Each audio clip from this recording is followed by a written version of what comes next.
Travelers on the Omnibus occasionally touches on mature subject matter with mature language. As such, the audience discretion is advised.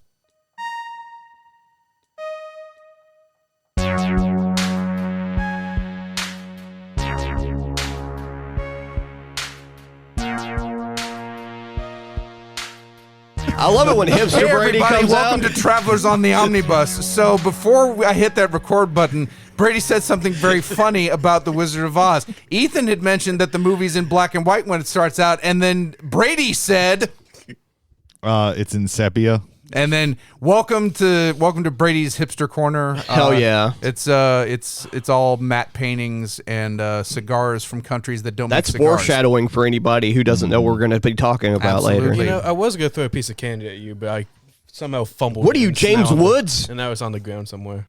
My name is James McCarthy, and this is Travelers on the Omnibus. Welcome. Oh, my name's Jody Kite. In a time before time, the omnibus traveled the land, bringing pop culture and pretentious opinions to the world.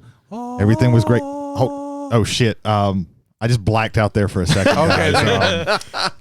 Guys.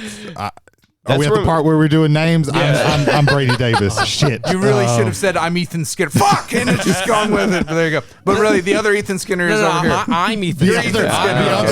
The other Ethan Yeah, Skinner. there's We're Ethan talking Skinner, about the like other- a Yeah, the one that- multi-dimensional the other Ethan podcast. Skinner's in the We're basement. the where Omnibus. keep We him. can do that. What if it's caravan on the omnibus?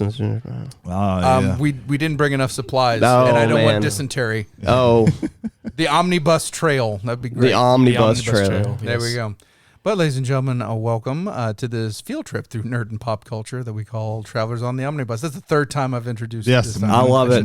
We're going to leave that there. But, yeah, ladies and gentlemen, thank you very much for stopping by. Yeah. Who wants to go on with it? You know, actually, no, I'm gonna full on rudder this thing right now. Ethan, what you been doing? I was going to volunteer myself anyway. Oh, Of course you were. yeah. Last week, I mentioned that I've been doing some jerky experiments. And You've been doing some dehydrated. jerky. Wait. You could have just stopped right there. You've been doing some jerky. No. He said jerky experiments. I want to stress that he used the word experiments. I could just see Ethan in a lab coat. Yes. Yes, my precious Elise. Oh my God, what is Little happening thing with right the now? little electrical current going Yeah, through it. right, right. So, Ethan, your jerky experiments, how have they been going? Pretty good. I've been trying different marinades, trying to like figure out like the different sodium levels. Try and balance it with like the sweetness. You're being very of it. heart conscious with jerky. yeah. I didn't know that was possible, but I appreciate your attempts. Look at him using those big words like sodium. Yeah, Well, you've tried all my batches so far, I've had most. He's of the tried your batches. jerky. and like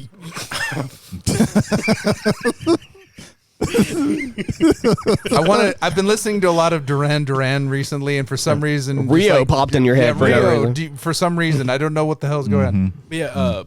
Well, you were hungry like the wolf. Yeah, that was the one I was actually referencing. And if you're hunting the wolf, Well, you wait do a minute. kill. Wait, Scaramanga? No, that's the man with the golden gun. Yeah. But that is Christopher Lee, Yeah. though, so yeah. I've been trying to like figure out the sodium levels, try and make it a little bit sweeter. And this is my third batch, and I think this is the best one of the three. It still has like a little bit high of like salt, like super salty. It could use a little bit more sweetness, but of all the ones, this is probably my favorite one. I brought some from home All right. for people to All right. So we're going to guinea pig this, ladies and gentlemen. If you hear smacking, we apologize. It's because the jerky is good. Yes. Like that's the bag being thrown. Jody's getting his piece of jerky, and then I'm going to get mine. And I will probably maybe even edit this out and like just come back Smells with our very opinions. barbecuey. What? You good? Oh. Your piece must have been saltier than my piece because my piece Yeah. wasn't that salty. Woo! I was going to say like it wasn't as bad. I was preparing for it to be worse than it was. Oh. I thought it was good.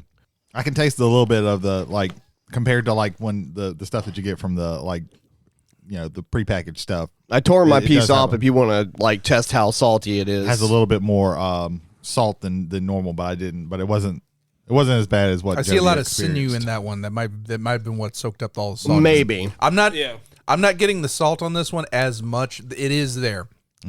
This is the first one that doesn't feel like bacon to me. Like your first two were very bacony in that they were very thin, and there was some Had a little crispiness bacon to it. to it.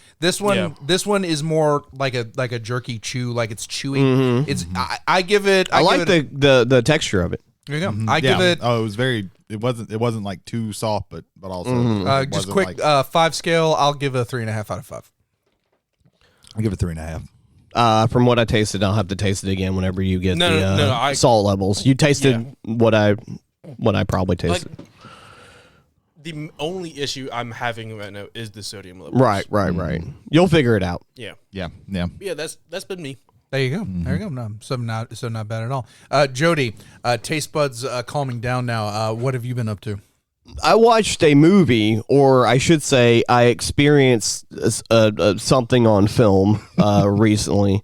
So last episode, I said I was going to watch something and maybe even have an episode of it on Fearology. I don't think I can cover this movie. I might be able to cover Sam Neill's acting talents in horror in general. Hold on, and I hate to interrupt you. The two of you need to do that on Fearology.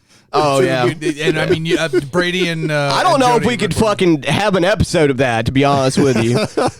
But I'm going to try and go over some of the things that happened that I witnessed. So, some of the occurrences that happened. What was the movie? I'm getting to that. So, no, I love that. I know from context clues, but Ethan's in the dark, even though he was, I think, here on the podcast the first time when we were talking about it. So it's a remake of Dumbo. No. So them pink elephants, man. Holy shit. Oh, there were some pink elephants. I don't know what the fuck that was. Are you talking about fat people? That's horrible. Stop fat shaming. So I would never. So this movie came out in 1981 to 1983, depending on what country or whatever. Yeah. It's called Possession. Oh. And Sam Neill plays a very odd kind of courier, it seems like. Everybody is odd. Yeah. He doesn't have like an actual, this is set in like during the Cold War. West Berlin. It's West and East Berlin situations happening here. Yeah.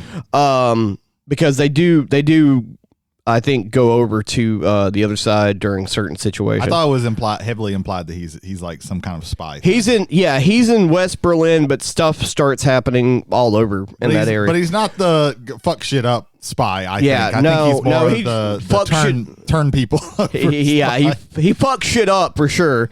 So the reason why it's kind of difficult to cover this movie is for one thing, the first 15-20 minutes, the normal part about the movie, heavier quotes. There's a lot of like wide panning shots. It's very like they went really auteur with the angles of everything. Cinematography beautiful for a movie that came out during this time period.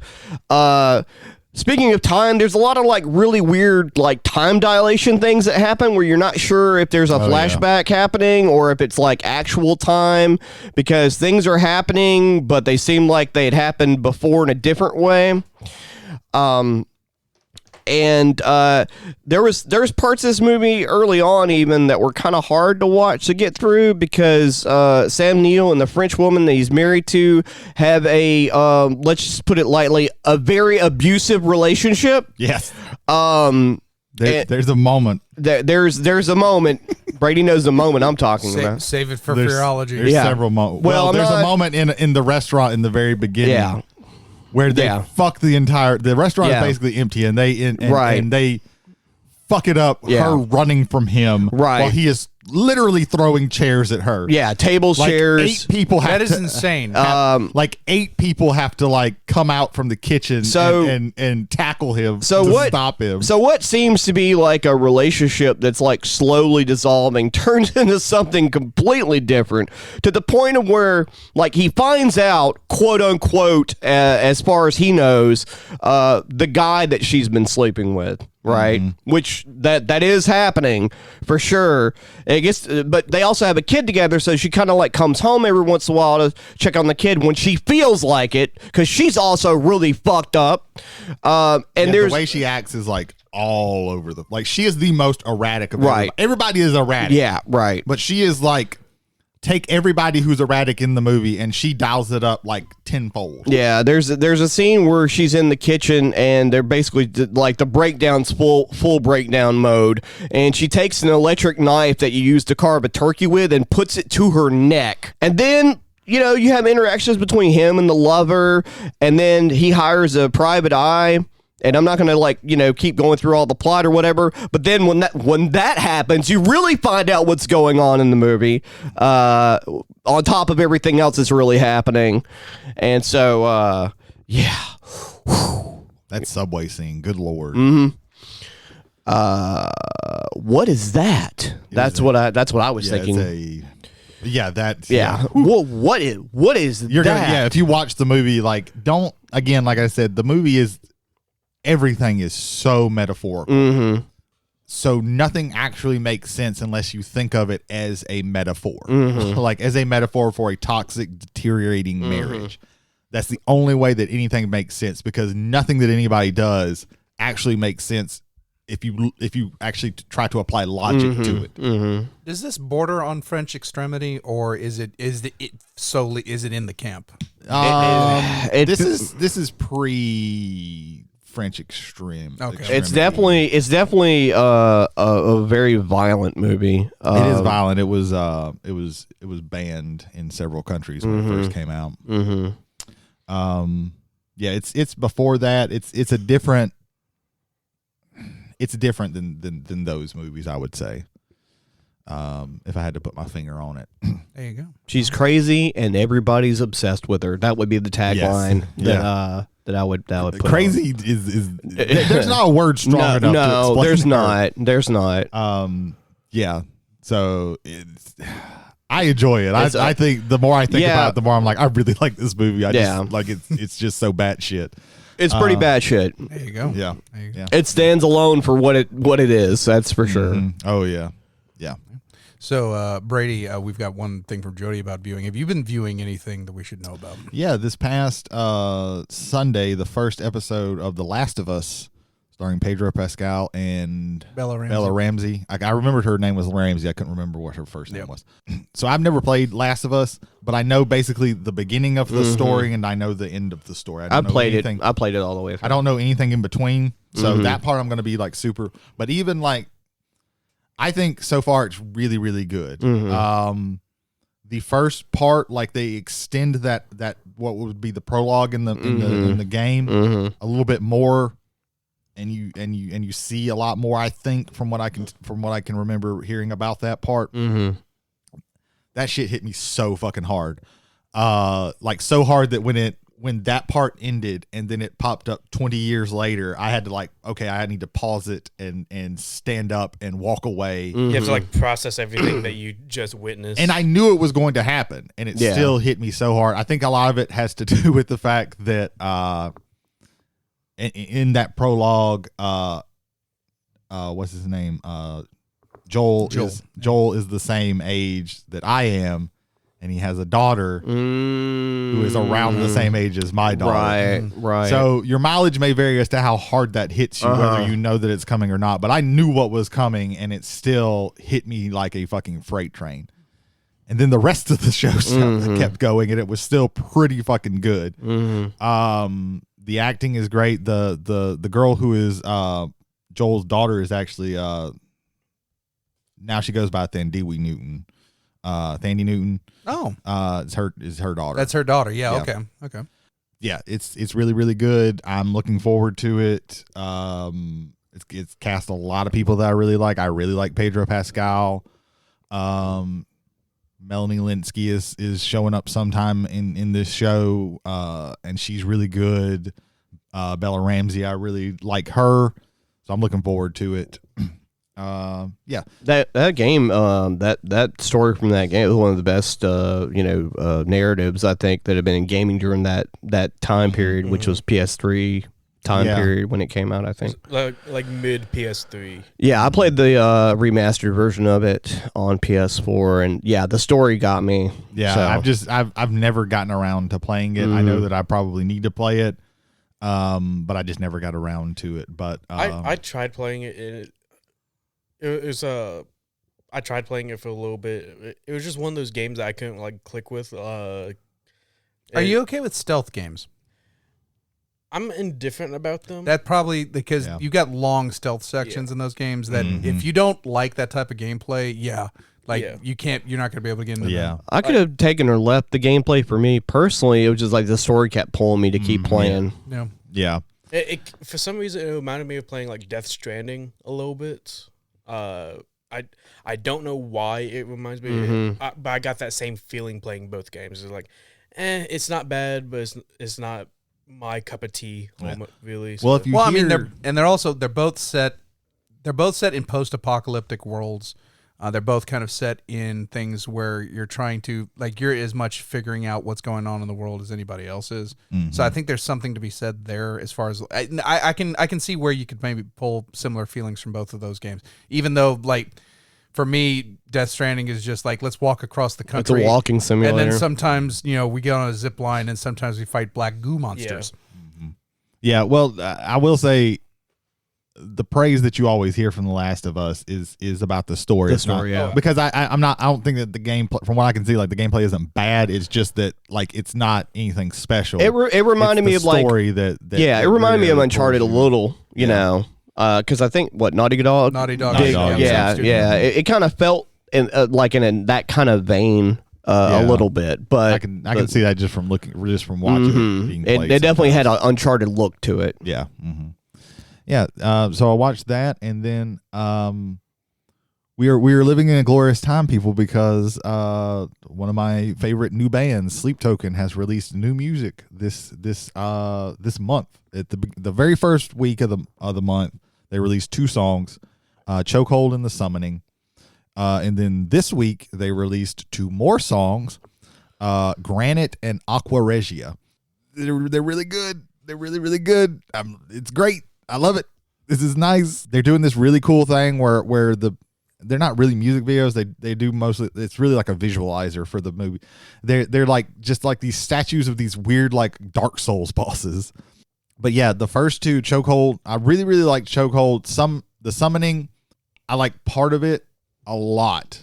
The last half of it slows down and changes. The first half, I like it, but it feels a little like I've heard this before. It feels kind of like some of those insert word core bands a little bit. And I feel like I've heard it before, but from what I'm seeing online, a lot of people are liking that one better. It's more repetitive from the genre, less so than more in the style of Sleep Token. Yeah, it feels like something, okay, I've heard parts of this before, but it's good, and it's super, the first part of it is super heavy, and then it changes towards the end, which is interesting because usually Sleep Token will start slower and then build up and hit you later with heavy. And this one goes the opposite. It starts super heavy. There's no build up. It just goes. And then it turns into something else that's slower. But the 2 newest songs that they released are totally different. Those first 2 songs are very heavy. These 2 songs are almost like this industrial pseudo R&B thing that are weird but are really cool. I like Granite a decent amount, but Aqua Regia is I really like that song, the cadence and the rhythm and everything. Ooh, man. I'm gonna cut in here real quick. So our passenger feedback, we only had one for this week, was from our friend Megan, aka Goon. We were at the gym, and she mentions I'm really digging these new Sleep Token songs, but one of the things I've been seeing online is this song supposed to make you feel tired or horny? And my answer was yes. Yes. If it is Sleep Token, the answer is yes. There you go. So so at the very least, if at the end of all of the episodes we ever do in this thing, we created one Sleep Token fan out of this. So that's all I'm trying to do. So there you go. Great. They're really fucking good. Listen to them. I hope that this may mean that an album's coming out. It may not, because Sleep Token does release a lot of singles or EPs. Do you feel that the stuff that they've released has some coherence to it? Because I will say, I didn't like. Oh, no, I liked Sleep Token, the band. I didn't like the singer, but I did love the fact that the album had a theme to it, and you could tell. And so, do these things have similar themes to them, to where you think they could be linked in an album? Because that's how I think they would possible. Do it. Like this, it feels going out on a limb, like some kind of like. Because a lot of the times when they talk about like anything with like a relationship or with love or anything, it's a very dark, kind of almost sinister version of that, and it's continuing with this. Okay. Because they are all seem like they're talking about something in that vein, so it's possible. But yeah, I'm super enjoying it, and maybe in 2 more weeks they release 2 more songs, and that's gonna be awesome too. That seems like the model for a lot of music now, anyway. Yeah. So Ethan, did you have something put on top of that? Oh, like the remark that you made was like, "Is this making me Tired or horny? Like whenever we first did the like mixtape swap, all I felt was just sad. Whenever we that's an emotion. Yeah, that's an emotion. fine. Yeah, like, I don't know where she got those emotions from, but like, these newest ones are definitely horny. I will say. I will leave it up in the air until I hear it. There you go. But I will still say I felt like getting in a fetal position in the corner, listening to Atlantic. So yeah, that's a lot of my music. So yeah. Congratulations. You listen to some 9 Inch Nails from the mid-90s if you want to be depressed. Yeah, if you really want to be sad, listen to some 9 Inch Nails. I don't think I've listened to a single 9 Inch Nail song. Oh, okay. There's a song on Pretty Hate Machine. I can't remember the name of it, but there's a line with something I never had, and it's a breakup song. It is probably one of the most depressing songs I've ever listened to. Like the original version of Hurt is like super depressing. Johnny Cash's version for me is like more depressing than. Oh yeah. It's depressing in a different. It's way. a different kind of depressing. Yeah, I think they both had their own nature to them. I mean, it's the singer. Like I 9 Inch Nails, and I literally was about to call him Atticus Ross, and that's the other person that's working there. But Trent Reznor. Trent Reznor, it's the loss of a lover, where with Johnny Cash, it's the loss of a lover, and the person singing is at the end of his life, literally and figuratively. Because he's so that song, and I think also All Along the Watchtower are 2 examples of songs where the cover artist took the song. Right. Yeah. I like Bob Dylan.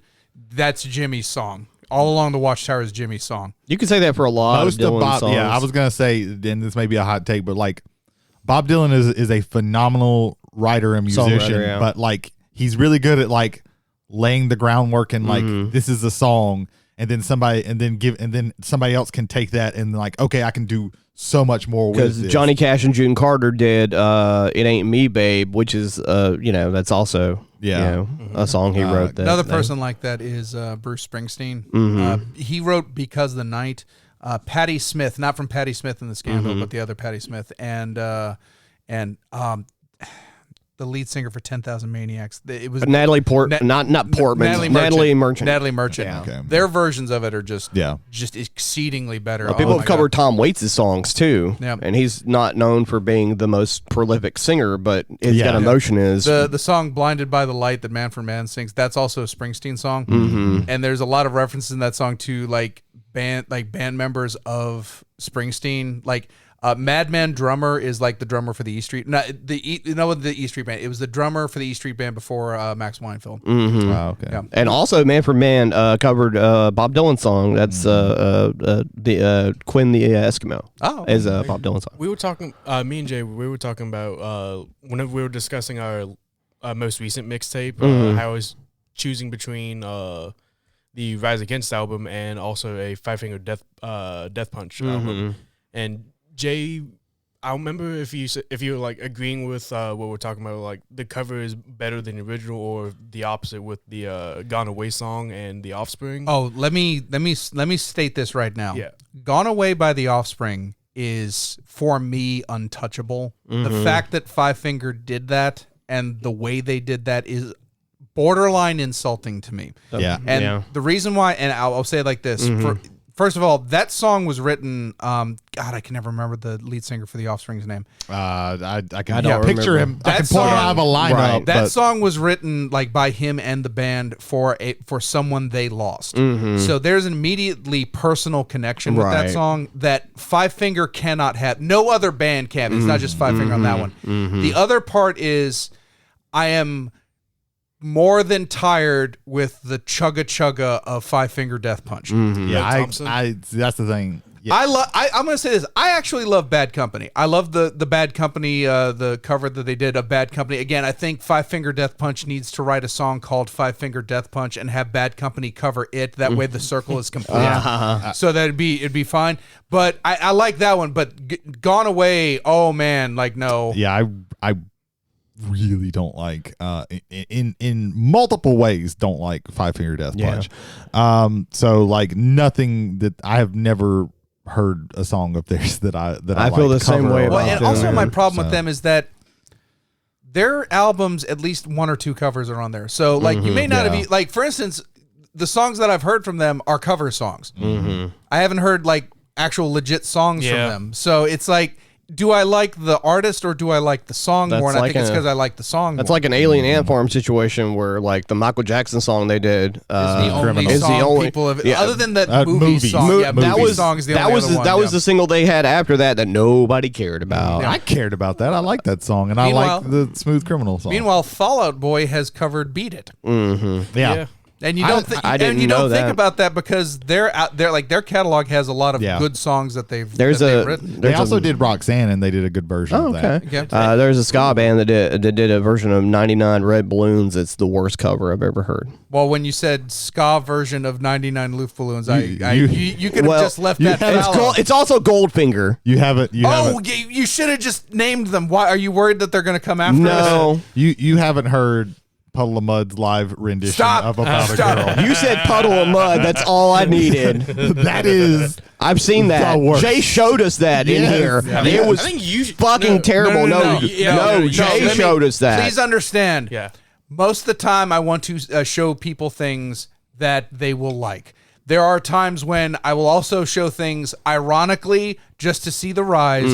That one was a fucking public service announcement of don't let anyone ever show you this. This is a control so that basically that I was vaccinating you against Puddle of Mud. What was that? What was that thing that you showed? Who did the bitch came back song? Was that Nickelback or was that Puddle of Mud? The bitch came back. It was off of the cat came back the very next day. That's the cadence. The bitch came back the very next day. Like legitimately? yeah. If I knew that information, Flip a coin? No. Yeah. If I knew that, my brain would force it out of me. Okay. So I literally I can't tell gotcha. you. I What was gotcha. that thing you showed me the other day? Was like 3 people singing a song and they're also like slamming like kitchen appliances. That's like, her a torpedo. That's her a torpedo. And that's one of the greatest things that the Nordic countries ever gave us. I discovered them on my own back in 2008, and then I showed Jay the Total Eclipse video. He's like, "Oh, I already know about yeah. this." Oh yeah. Yeah. Jesus Christ. Oh yeah. Their rendition of Umbrella, where he Wait, sticks. wait, Brady, you haven't seen it? No, huh? It's 3 minutes after the show. We're watching it. There's It's great. his version great. of Umbrella. He sticks his head in a toilet and screams Umbrella over Yeah. and over again. It's great. Yeah. Okay. Yeah. Okay. So there you go. Hey Jay, have you? Well, that was. Oh, a, thank you. That I was was- a tangent. to Yeah, it hell. was. Yeah, no, that was a Get us healthy on tangent. music. We I went to swear. fucking Mordor. Yeah, there we Jesus go. Give us Christ. You know, music. you know what that means, right? Like Uh-huh. 2 to 3 episodes from now. We need to do another we need to mix. do a mixtape. Yeah. we have We need to. to do Yeah. another mixtape. So yeah, so I'm gonna call this the Contrarian Watcher.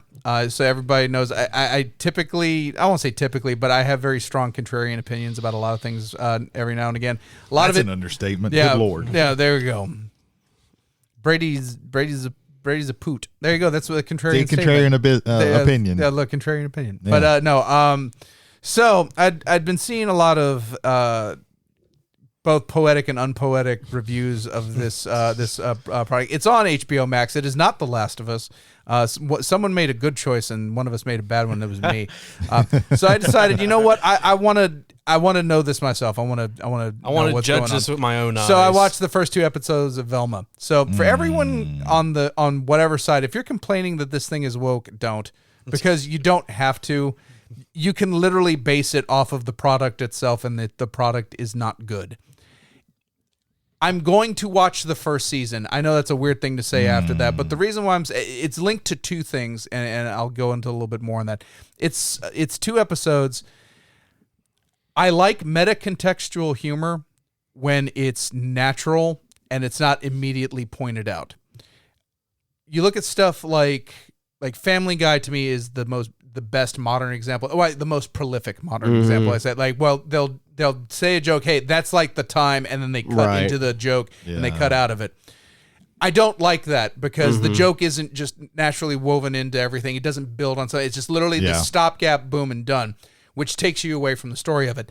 That being said, they're not at least saying, here's our next meta-contextual joke. Yeah. Right. Velma's first 2 episodes are loaded with, this is just like a rom-com, except that, and okay, we get it. You're making context in a meta way using your product, but it keeps doing that.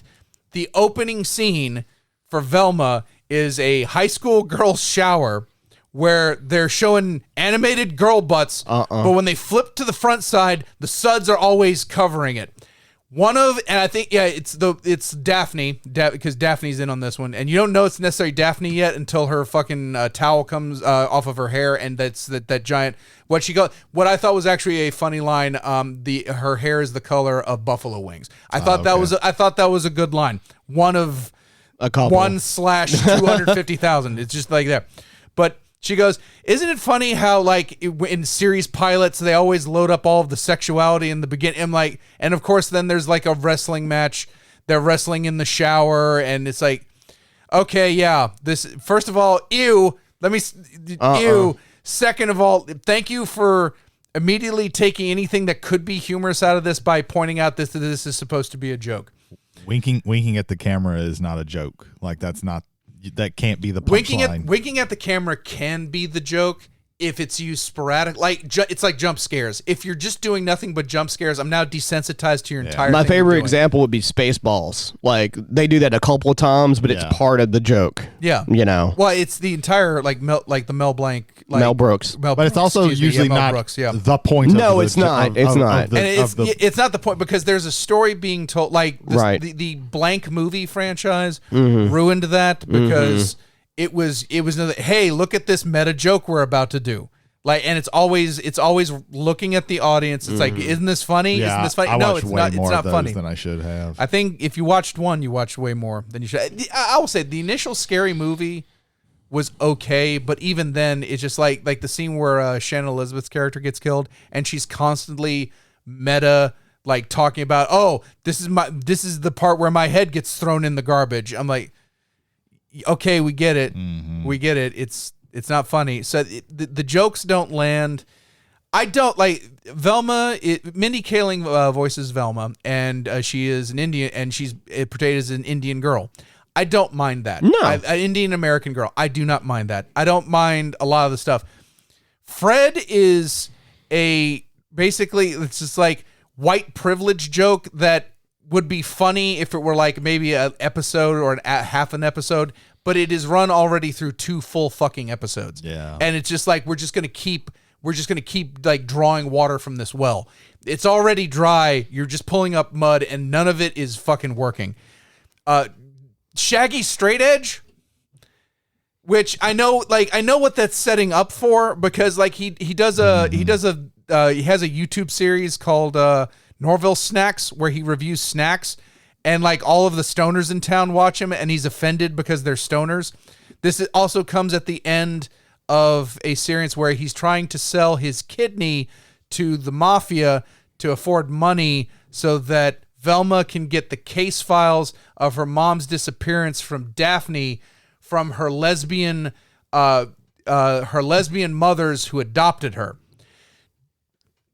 All of that is so complex. Like I just now said that out. I can't think about it because I have to drill through too many layers of bullshit. I couldn't even remember all that. This is all in reference to a series where a dog and a stoner solve crimes with their friends. Yeah.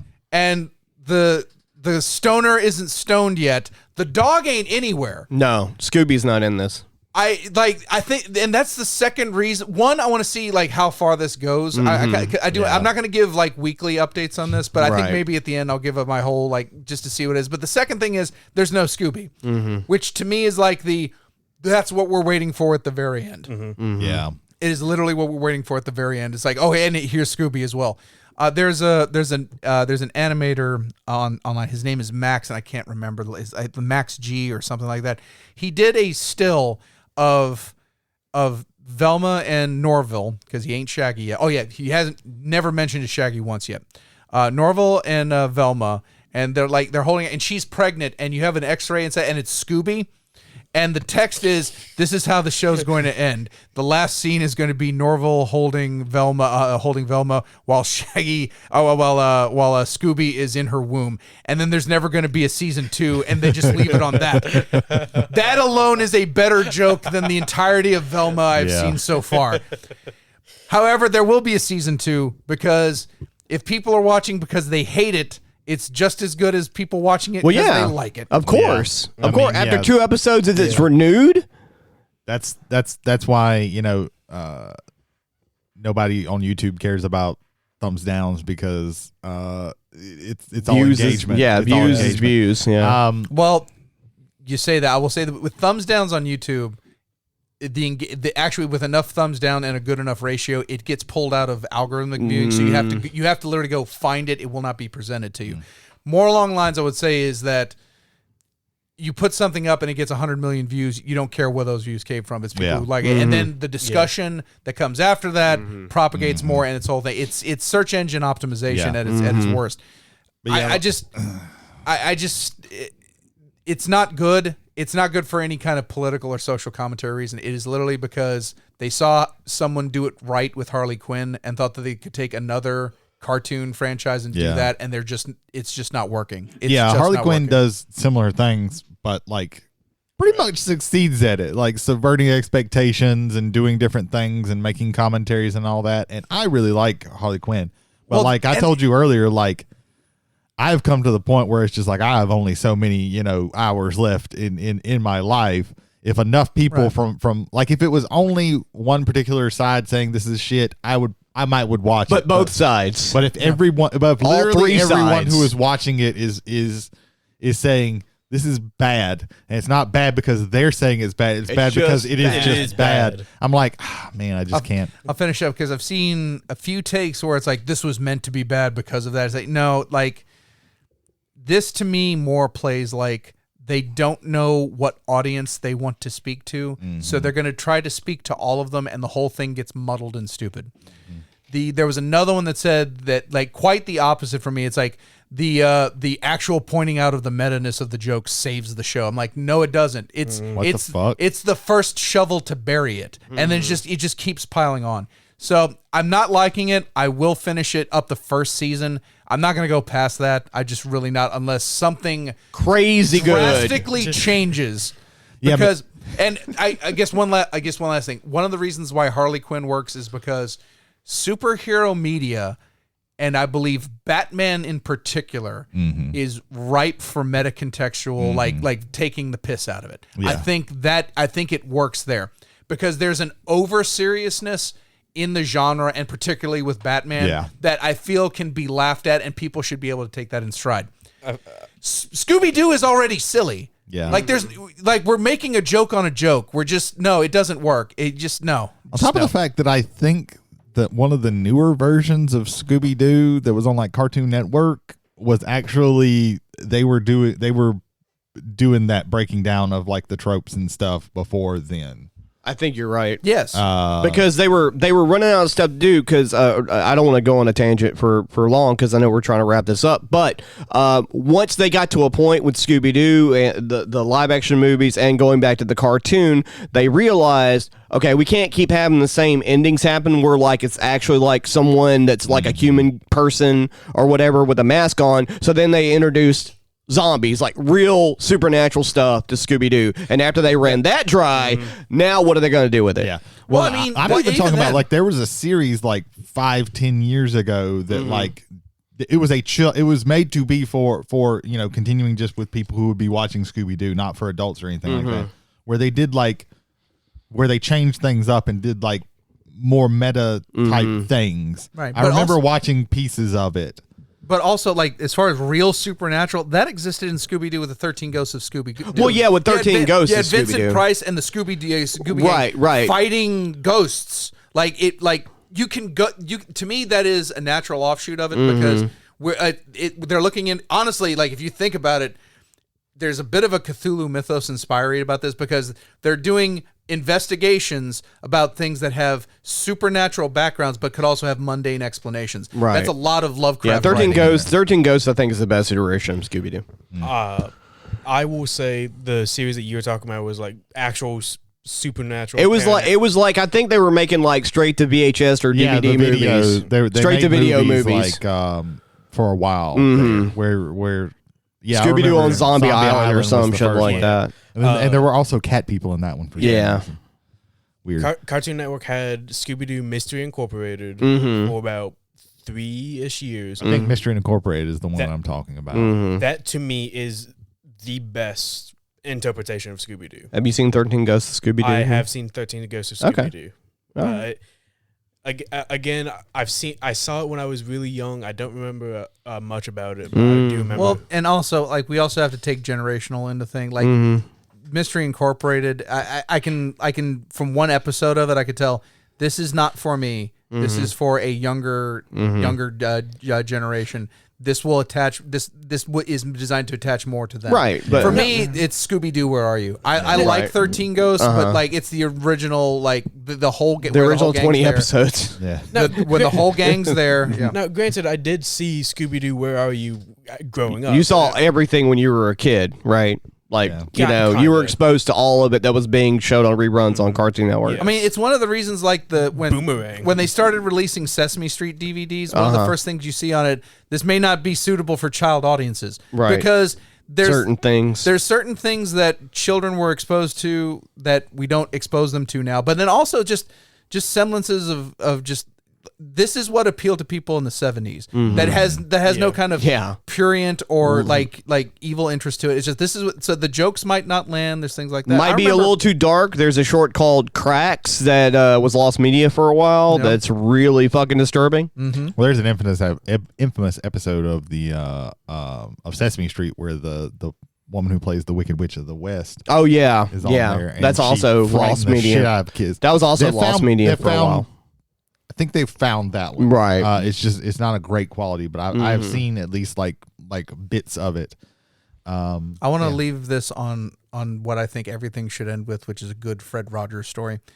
Fred Rogers, Mr. Rogers' Neighborhood. He had the lady who was the Wicked Witch of West from Wizard of remember Oz on it, that. except not in makeup, and like Yeah, she was a real person. I Right. think And it was that, after I this think I episode. remember that was the first time in my life that I understood. Oh, so there is a split here. I remember that episode. It probably been rerun like 4, 5, 7 times. Who knows? But yeah. So Fred Rogers, keep doing what you're doing in heaven, bro. Yeah. We Every once in a appreciate while, when I want to feel better about myself, I watch the Senate hearing where they were going to cut PBS's funding. He's by like, no, 80%. motherfuckers. Here's how this shit goes down. And he's like, I'm not even going to make an argument. I'm just going to sit here and talk to you for 5 minutes and sing you a line from a song, and you're going to double. He doesn't even sing the line. He just reads it. He in reads prose. the line. And they look like they're about to fucking start crying. And the guy who was the head of this committee was a hard at. Like he is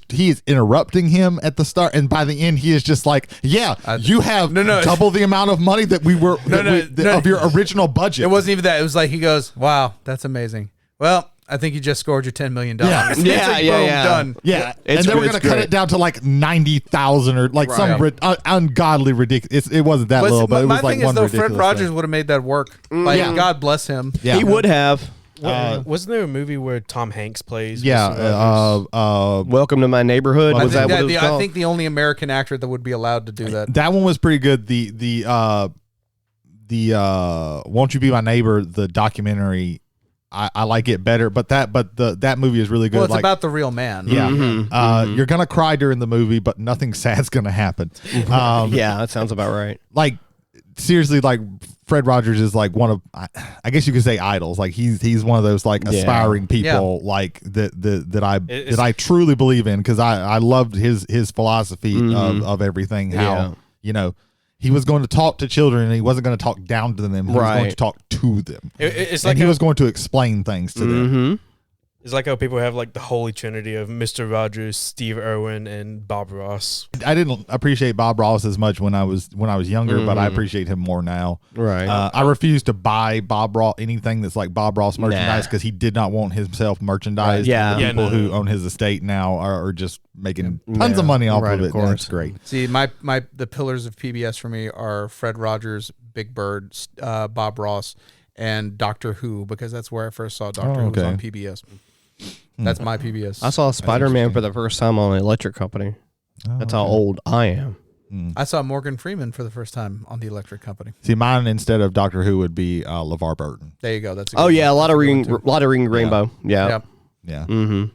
So yeah, you can tell three of us grew up with no cable whatsoever. Well, yeah. Well, no, I'm gonna go. I had cable. I was Yeah. on PBS because I preferred it. Well, I didn't have cable until I was like without a teenager. cable during the summertime. If you were just chilling during the week, you know what was on regular television? Soap operas. Yep. And bullshit. And PBS had fucking awesome shit at on least it. What was crazy in Mississippi, like depending on the show structure, like midday would either be like children's stuff or it would be hardcore fucking physics. Yeah. Like it would be like, it's like with that dude, I always want to meet this guy because he was like, well, welcome to the 10th dimension. Oh yeah. And then it would explain these things and it would I think I sound might have actually seen that guy. yeah. it would sound cool. Right. But you wouldn't know what the fuck he was saying because he was hitting you with physics shit that college students And then there get. was the other physics teacher that was like, I'm gonna take this trunk and put Julius Sumner I'm Miller. gonna put this trunk on top of 10 paper cups. It's gonna hold the 10 paper cups because of inertia. I'm Dr. Julius Sumner Miller, and physics is my business. I've developed a D&D character based off of that character. That's awesome. It is fucking amazing. He was amazing. He was famous in the Eastern United States and Australia. Oh, okay. He would go to Australia, and like Australian kids would clap for him like they were his Doctor Who. That's great. I'm gonna wind up this duck. You see how this duck moves down We're the never table? getting to the Barbarians. No, are we? it's never happening. I mean, we had to cleanse our palate. Yeah, we had with, several with PBS. Yeah, and tangential things. Yeah. So one last tangential thing but we planned for it. Ladies and gentlemen, thank you for stopping by and being passengers on the Omnibus. If you would like to leave passenger feedback, it is travelers on the Omnibus at gmail.com. Again, that's travelers 1L on the Omnibus at gmail.com. Jody, where else can they find us and get in touch with us? You can directly message us on Spotify and take part in any polls that may or may not be happening. I think we're on Instagram, maybe Twitter, but it's under a different handle. We are on Instagram as Travelers on the Omnibus. We're on Twitter as Traveler Omnibus. Mm-hmm. So unverified, unverified, because I don't. Who needs that? I don't have $8. Nobody you needs might that. eventually get. Well, they're doing. It's different. It's like 3 or 4 tiers now. You can get like a silver multi-tiered check or something. Man, I it's don't like know. I can't keep fucking up with that Patreon. shit. Twitter's got a Patreon. Just You know, $1 a month, you get this. You get $2 a month, you get that. I'm gonna pay $10 to get 3 yeah, check marks by my name. that'll chip away at that $13 billion that's due at the end of this year. He took out some massive loans for that thing. Good. Yeah. That's just Good. the interest that he has to pay on, or else he has to file bankruptcy. Somebody else is going to own Tesla before it's over with. Also, if you're listening to us and you want to have friends you think would also like listening to us, but they don't follow on the same podcasting platforms you have, we are on Spotify, Anchor, Google, and Apple. Saga. We've already done the feedback. which was just telling me that I have great taste. Good taste in music. Good taste in music. I'm going with great. That works. That's what I'm leaning on. So, would you say that the movie we watched was good or great? It was something. Let's It take. was entertaining. That's as far as I'm gonna go. Our main topic this evening is The Barbarians. Not Barbarian, that new cool movie that we all should probably watch. Not the general description of Barbarian, which was actually the Greeks just any language that wasn't Greek was called anybody barbar. who didn't speak. Because it sounded like to them. So people who spoke it were called barbarians, and that's where we get the name from. No, we're talking about the 1987 Canon film cult classic, The Barbarians, starring if I've got this right, yes, starring the I'm losing my fucking The Barbarian mind Twins? Barbarian Twins, Well, no, but- as they were known from then on. what they were known for. However, their names, they're the original Paul brothers, not Yes. like Logan and Jake Paul. No, this is Peter and David Paul. The best Paul brothers, original objectively. Pauls. Yes, there you go. Amazing character actor Richard Lynch, and the valleyest valley girl that was ever a barbarian, Ava LaRue. Yeah, yeah. She does have quite the perm. Yes, Not released. perm, but whatever And- whatever that '80s fucking hairdo and is, I don't demeanor, fucking- No, too. that was a perm. It was a That perm, okay. and Yeah. demeanor as well. I'm Yeah, not. perm. I don't know hair. There you go. But released in 1987 to a dwindling box office. This was the beginning of the end of Canon Films, where they had made a bunch of bets on a whole bunch of ideas, and not a whole lot of them paid off. They ran out of money. They just ran out Gee, of who money. would have thunk it? Yeah, there you go. Which, sadly enough to me, is the reason why you don't take chances in Hollywood and why you only do Marvel, one of the main Marvel reasons. film number 35. Yeah. So yeah. But yeah, so we watched The Barbarians, and so I'm going to throw it to the room. What's some things that actually let's start with this. Let's start with one. In one word, describe this film. For me, surprising. Wow. Wow's a good one. Wow's a good one. Unexpected. Unexpected. Yeah, that's a good one. So yeah, That's- because yeah. I think we were going into it like full story for me. I had seen a review of it on Red Letter Media when they had done their The very, same for me. Yeah, the Canon Christmas, and like just the scenes themselves out of context looked like they were fun. Yeah. So it's like, okay, this would be a good bad movie for us to watch. I did not appreciate the fact until we started watching the movie that in context, the shit still doesn't make sense. Yeah, and I it's was a lot about to of fun. say, Yeah. in context Yeah. is carrying a lot of water was there great. because in context is still very out of context. The reason why I say surprise for me is the quality of this movie. This movie is very well done for a B movie. Yeah, They had money. we were explaining this to a friend of the show, Joe, earlier, and we were like, and I said it looks incredibly, it looks very expensive and very cheap at the exact same time, like at the exact same time, like. You have exorbitant sets. You have the what was the character's actor's name? The bad guy, the main bad I guy. know it's I forgot it. I know. Kadar, Kadar. played by Played by Richard Lynch. right. There is a scene in this movie where this dude is on a throne that's being held by 14 Yes. different people. Yes. It is a throne that like is just sitting on its side, and like he a- steps up onto it, and then all these people like hoist it up on their shoulders, so and they don't move or anything, they just Right. stand there. It's just so we can have a throne that's like standing up, and it's like It's like just a seesaw. yeah, it's like a seesaw almost. It's like, what the hell? Also, Kadar has a mullet, Braids? dreads. Yeah, braided dreads. A mullet, Um, like bangs and dreads. Yeah, all bang, at once. right. But then the front is also like kind of flipped up. It's like a flock of it seagulls is- haircut too. It is Intricate. Exquisite. baffling. The decision of I want to just be with the costume designers who came up with this and was like, this is good. It's like We got Mobius this. did some acid. Most other people also don't fare well when it comes to like hair. I'm pretty sure I made the comment. It was like James Gunn had to have seen this movie when he was. A lot of thinking people have seen this movie. when he was Yeah. making Tarantino Taser saw Face. this movie. Yeah, no, Taser. Yeah, there's a dude that has a melted face that looks exactly like Taser Yes. face. Yeah. And like, good God, the opening scene, Yeah. medieval. I know we're not doing this like in order, but yeah. the opening scene is something too. Just real quick, so one of the things about this, the cinematography was done by Gianna Lorenzo Battaglia. The cinematography in this movie is like you could tell me he went on to be an Oscar award-winning cinematographer, and I would 100% Yeah. believe it just by with what he had to play with Yeah. here. Some of the sweeping shots are gorgeous. Yes. yeah. They go to a cave later. We'll get to the cave scene, but the entrance to that cave and the way it's shot and the lighting of it is perfect. It is. There's so much about this movie that is just Atmosphere. shot well. It's atmospheres everywhere in this movie. Yeah. Yes. And there's a particular matte painting that they get their money's worth out of. Yeah. It has like a castle in the background. Like They show like 5, 6 they times. run by that like 18 times. Yeah, during it's the a lot. movie. It is a castle that cannot exist. Yeah, it and cannot exist yeah. and does not exist. It is gorgeous, and it is framed so well that okay, you know it's a matte painting if you're looking for it. Yeah. But if you're not, it's great.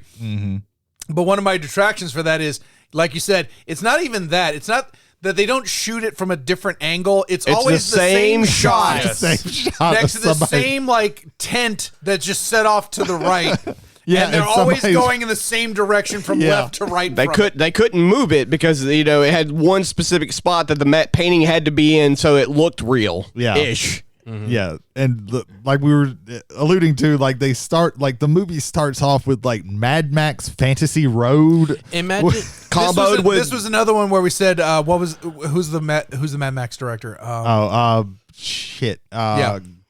George Miller. George Miller. George Miller. Like, this is like if you did Fury Road. Wait, in like on a Scottish prairie Yeah. in the 80s. This Yeah. is Right. oh my god! Like the shooting of it was amazing. There's a lot of Conan stuff in there. There's Oh also yeah, a lot of, they. there's also a lot they- of like really just show don't tell character building in that thing because you see like this basically like almost like gypsy tribe Yeah. of Entertainers. wanderers and Entertainers, entertainers yeah. that go around the world and they're Yeah, allowed who to apparently have a belly stone that's magic. yeah which allows which is them the MacGuffin of the Yeah. thing, but Yeah, it's which- not the MacGuffin. Right. which allows them to like pass through the various nations. Yeah, and just you do their live in a entertainments. world where like violence and war is everywhere, but this one tribe, are allowed to pass freely because Except they this have one guy, the one time that the bad guy and all Except of his Richard men. Lynch is like, no, I'm No, tired of this shit. I'm taking through the it. I'm tired of this shit. stone. Yeah, Yeah. I want the stone. Yeah, it's like- it's as if I someone, never knew that a passport was magical until Yeah. the Barbarians. Ethan, go for it. What it's were you like, saying? It's like someone wanted to watch Mad Max, but they can only afford the aesthetic of A Knight's Tale. A Knight's Tale had good. What you? I said the aesthetics. Ethan, watch this. A Knight's Tale is garbage, start to finish, the entirety of the movie. It's Everything not about it. like high art or anything, but it's a fun, You're right. Yeah, because entertaining high art money. isn't garbage. It's garbage and unentertaining. It's See, boring. We've already talked about the whatever Jay, the word cut is. this next part out. Censored. You That's how much I fucking hated A Knight's Tale. need therapy. No, it proves that Censored. You might need to see something about those issues. Knight's Tale is garbage. Everything about it is bad and wrong and weird. So using that as a positive example for me is immediately you're verboten. It's persona because non grata. it's because Chaucer's in it and you're an English major, right? No, I honestly, until Paul Bettany was the Vision, I hated everything Paul Bettany was and is. See, yeah. So Yeah, we're getting to the root of this, but Jay's not going to pay my hourly fees for this, so let's move on. So your own company's not paying your hourly fees according to you. Yeah, definitely. Wait, where do you work for? Censored. Okay, we know what that happened right there. Right there we go. All right, Ethan, go back to it. So, of all things, I was not expecting a twist with this movie. Okay. That is true. Yeah, that is true. Beginning of the movie, the main bad guy Kadaro, he stops the Traveling carnival. the traveling Yeah. carnival from moving, and the young barbarians, when they were wee lads, they run up to the guy, and one of them bites off his Two pointer- fingers. his two pointer fingers. and middle finger. Yeah. Yes. And Like all the way to the nub. These are They are Chekhov's now- fingers, Yes. ladies and gentlemen. Yes, they are. so much so, I want to table that for a little bit. Just remember that in the opening scenes, a young boy bites a man's fingers off. Yeah. Yes. And it's not too violent. Yeah. Yeah. Like that's the other, like there's some weirdly violent shit in this movie that just doesn't come off so violent right. because of the kind of easy tone they have Yeah. for it. Yeah. There's a moment when the brothers are fighting with weapons, and it cuts to this guy who has his arm like through a gate. Yes. And the axe like swipes through the arm. Is like, yeah, and his arm's just off. He went So- from like happy to shocked really quickly. A lot of this movie, they just take it direct. They just reach their arms into Conan the Barbarian. Oh, they just yeah. lift it wholesale. like straight up from the the twins get captured Yeah. and then they're They get putting to captured and they get put to work, and then they get thrown in the gladiator pits. yeah. This is exactly Conan the Barbarian. You see them from 10 grow, and then all of a sudden they're grown up, still they can training. only speak slightly better English than And Arnold somehow- Schwarzenegger at this time. Somehow they're the smartest people in the movie. Yes, Well, that is the yeah. thing. That is the thing. They are so dumb, I do like. but the entire world is also so dumb. Yeah, but it is. But then there's stuff set up in the movie that is Yeah. set up intelligently. Right. Like for instance, so the boys are separated once the entire tribe is captured. Right. And they're each taught to hate one another. And the way they do it is they're basically mistreated by someone dressed in a certain suit of armor. Yeah. And they keep and Well, they a helmet is a certain and helmet. they grow up over a matter of hours. Yes. Right. Because no one else ages in this movie. Yeah, they are the Not only at all. Everyone ones is who the age. Not at same all. age except the young girl who Yeah. you don't see because she runs off, but then you find out that she's actually And out of their the friend from when they were and out of the more like unreasonable things that happen in this film, the reason why that happens actually makes complete sense in Yes. a way, because the main bad guy captures the priestess from the tribe, and he makes a promise to her. He's like, I won't kill the boys, so I'm going to make them train to kill each other when they get able to. yeah. A little interjection. There's Kadar has a sorceress named China, okay? Oh, yes, he And- does. And And whatever you're picturing, it's that.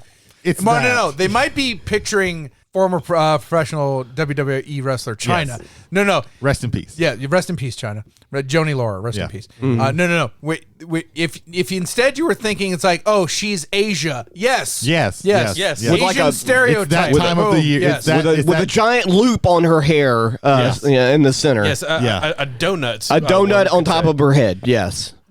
There's a scene where she's like casting a spell on the boys. Mm-hmm. Me and Jody like look at each other like, is she gonna make them age like 20 years and get all that muscle mass? And then it's like, nope, just cobwebs. Yeah, she puts cobwebs on them, and that is it. And That's they it. immediately just take it off. Yeah. There's no payoff for that. Also, she basically does the Danhausen curse thing. Like, Yes. I am not lying with She this. does. Which I wonder if Danhausen didn't take that. It is could quite have. possible. Yes. He could It's have. quite possible. But yeah, like, so yeah. Oh man. The reason that we're not going over this like chronologically, There's too much perfectly shit that happens. is because No, it's not even that, because even we were watching it in time, and Right. it still didn't make any sense right, to us. right. Of None- course. like I was not going to put pen to paper for this movie. no, God damn definitely. it. There's no, No, but way. I want to. But also, but the plot is so nonsensical sometimes that you're like, what the fuck is going on? yeah, some things are set up deliberately and they pay off. Yes. And see the fingers. Hang on. Please hang on, because that is amazing to me what they did with that. But like again, like with Kuchek and Gore, that's what the brothers' names Yes. are. Like they're Remember them now because Yeah. like part of the way through they just never mention just their never names mention their again. name. So you have to guess which one is which. Exact because they're Because twins. they're twins. Yes. One of them is the smart twin, and by that I mean has a 100 IQ, and the other one is the dumb twin who might has need to cut something that. less than 100. So you have these things that are set up, and then just some things just happen. Sometimes things a just lot happen. of things and happen. it's great because the movie is both planned and spontaneous all at once. Yeah. There's another It's MacGuffin. The MacGuffin where they have to find like the magical armor and sword to fight the other Okay, MacGuffin. no, hold on. I've run those Christ. D&D campaigns before. Yeah. So, but that's a good. So this is a good thing about setup and why the setup doesn't necessarily work. Again, cinematography. They go to like. But this cave also has multiple entrances, and one side is on the summer, and the other side is like deep autumn, where all the leaves have turned brown and there's no Yes. waterfall. Yeah. Like what the And then fuck's there's a going on? swamp in there somewhere in There's the cave. a swamp in the cave. Yeah. Because the one MacGuffin is literally on the way to the other MacGuffin. Yes. Yeah. Yes. Yeah. So they know that the dragon's there. Yeah. Right. Please imagine these quotes. Like- imagine these quotes I'm putting in here. Dragon. A black hole of solid lines. It literally looks like somebody just like got like let's get a pig costume and call it a dragon And put It's some. like a dog with no skin on its face. It's got but flesh. it's also a worm. It's got but it's flesh also eyebrows. No, and not Wyrm, WYRM, WORM. Yes. like It has fleshy eyes. It doesn't Yeah. make any I don't sense. like.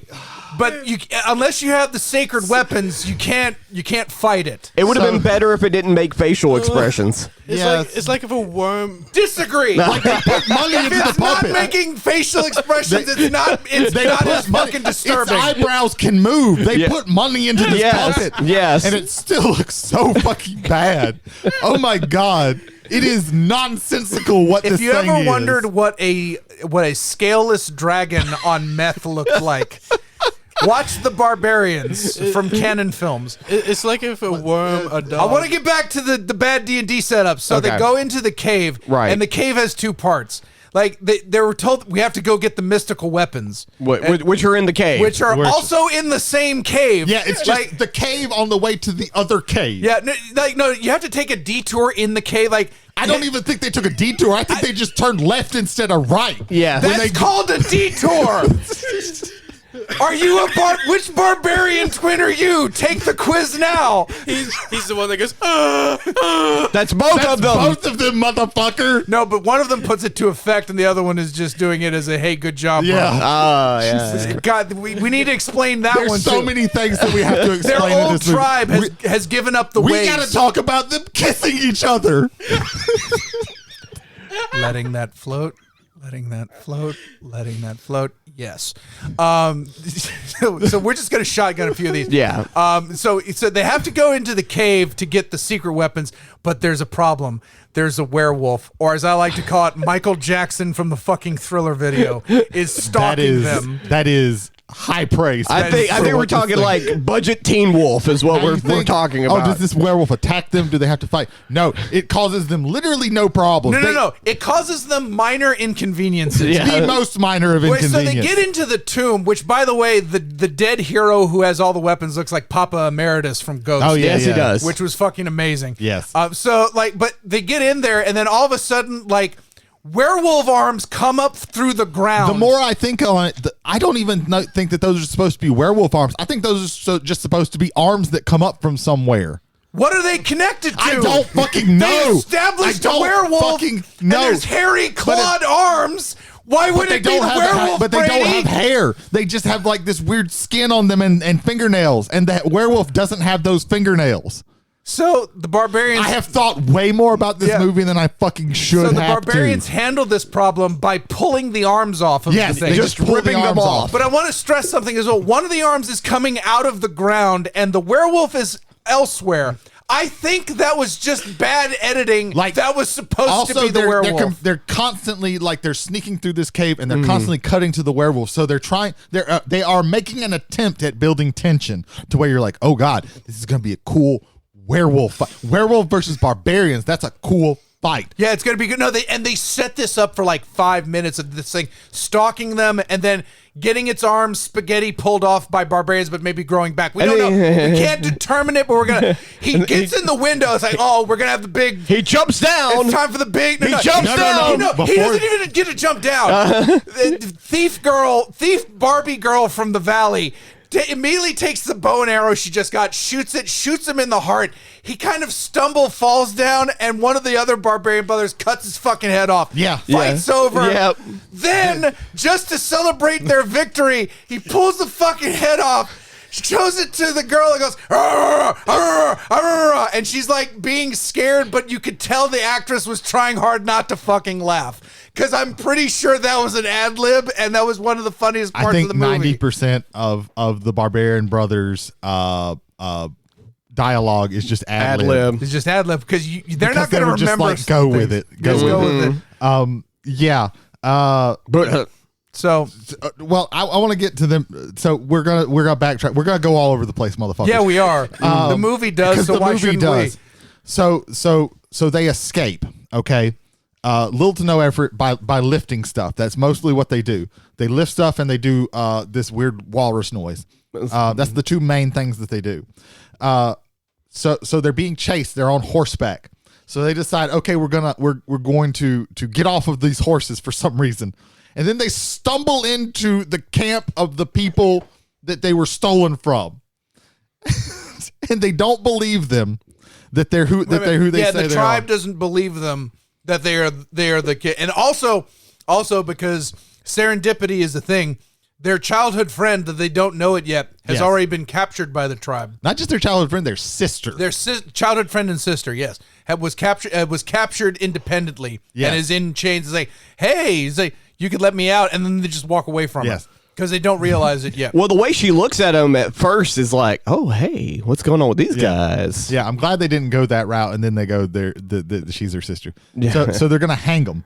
So all three of them are on there. So how does one of them break out? One of them flexes his neck so hard that it breaks the noose. Yes. Flexes it while going. He falls down and then he makes the walrus noise. I thought he was making. No. The walrus noise helps. Okay, Yes, I forgot. it did. Shit. Yes. No, this is going He to summoned the haunt me power of the forever. walrus. Flex, yeah. Oh my! But I am the walrus, Jew. You didn't realize that the beetles had that power to break ropes with their necks. And by the other one just thumping jumps down and breaks the Well, no, rope. the other one- No, yeah, he doesn't break. He breaks the tree. Oh, yeah, that's right. He breaks they have their arms tied behind the back. Yeah. He breaks those, and that breaks the tree somehow, so they fall down. And then he starts donkey screaming. And then they both start donkey screaming, and then they're like, "Okay, you are Kuchek and Gore." I don't know how they came to that. No, they but- checked. They checked the tattoos. The The They got a tattoos. tattoo that is on all of the people, all of the traveling people. All they could have done was look at that. Hold on. That includes their sister. That isn't realized as their sister. And that realization doesn't finally come into play until an almost hour later in the movie. Oh, also the traveling people are led by court jester. Adrian Brody on meth. A court jester. That's the best way I can describe him. Queen Amidala. Who is clearly not a native English speaker because this was an Italian production, and you can tell that like he said whatever, and then someone dubbed in the words, which Right. to me makes it way more endearing. Oh, yeah. 100%. Yeah, for those who don't know, the way Italians used to do movies was everybody who came there, they just said they got the script in their language and they said the words in their language, and then they just dubbed over every fucking thing. Yeah. If you watch any of the old, Sergio Leone movies, Right.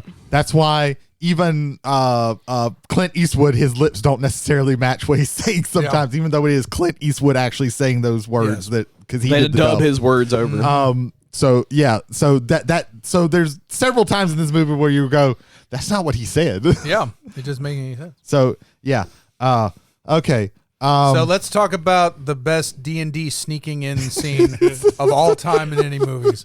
So they have to sneak into is Kadar, right? Yeah, they're They have trying to get the have to- the leader chick, They have to the get- priestess. Canary. Canary the priestess. Canary. yeah, they have to sneak into his brothel that he keeps her in. his harem, and His harem. he likes Canary so much that he has forsaken all of the other women in his harem, and they are Neglected just for they are years. just dick starved all over the place. They're jealous of rage and dick star. They are so horny And so horny and so much he body will paint. Not give anything to so them. much body paint. Yes, I don't know why. Like half of them are in like green body paint. It is weird. Yeah, it's like you'd think they came off of like a Star Trek, the original series thing, where it's like, oh, it's all Orion women, so it's okay, whatever. Makes no sense. I personally think those were supposed to be goblins, but they just got some women Who and painted fucking them knows? green. Who fucking knows? I legitimately think that because that just falls in theme. No, they with saw the production. Conan the Barbarian, and they saw that Tulsa Doom's harem had really weird shit in there. And they're like,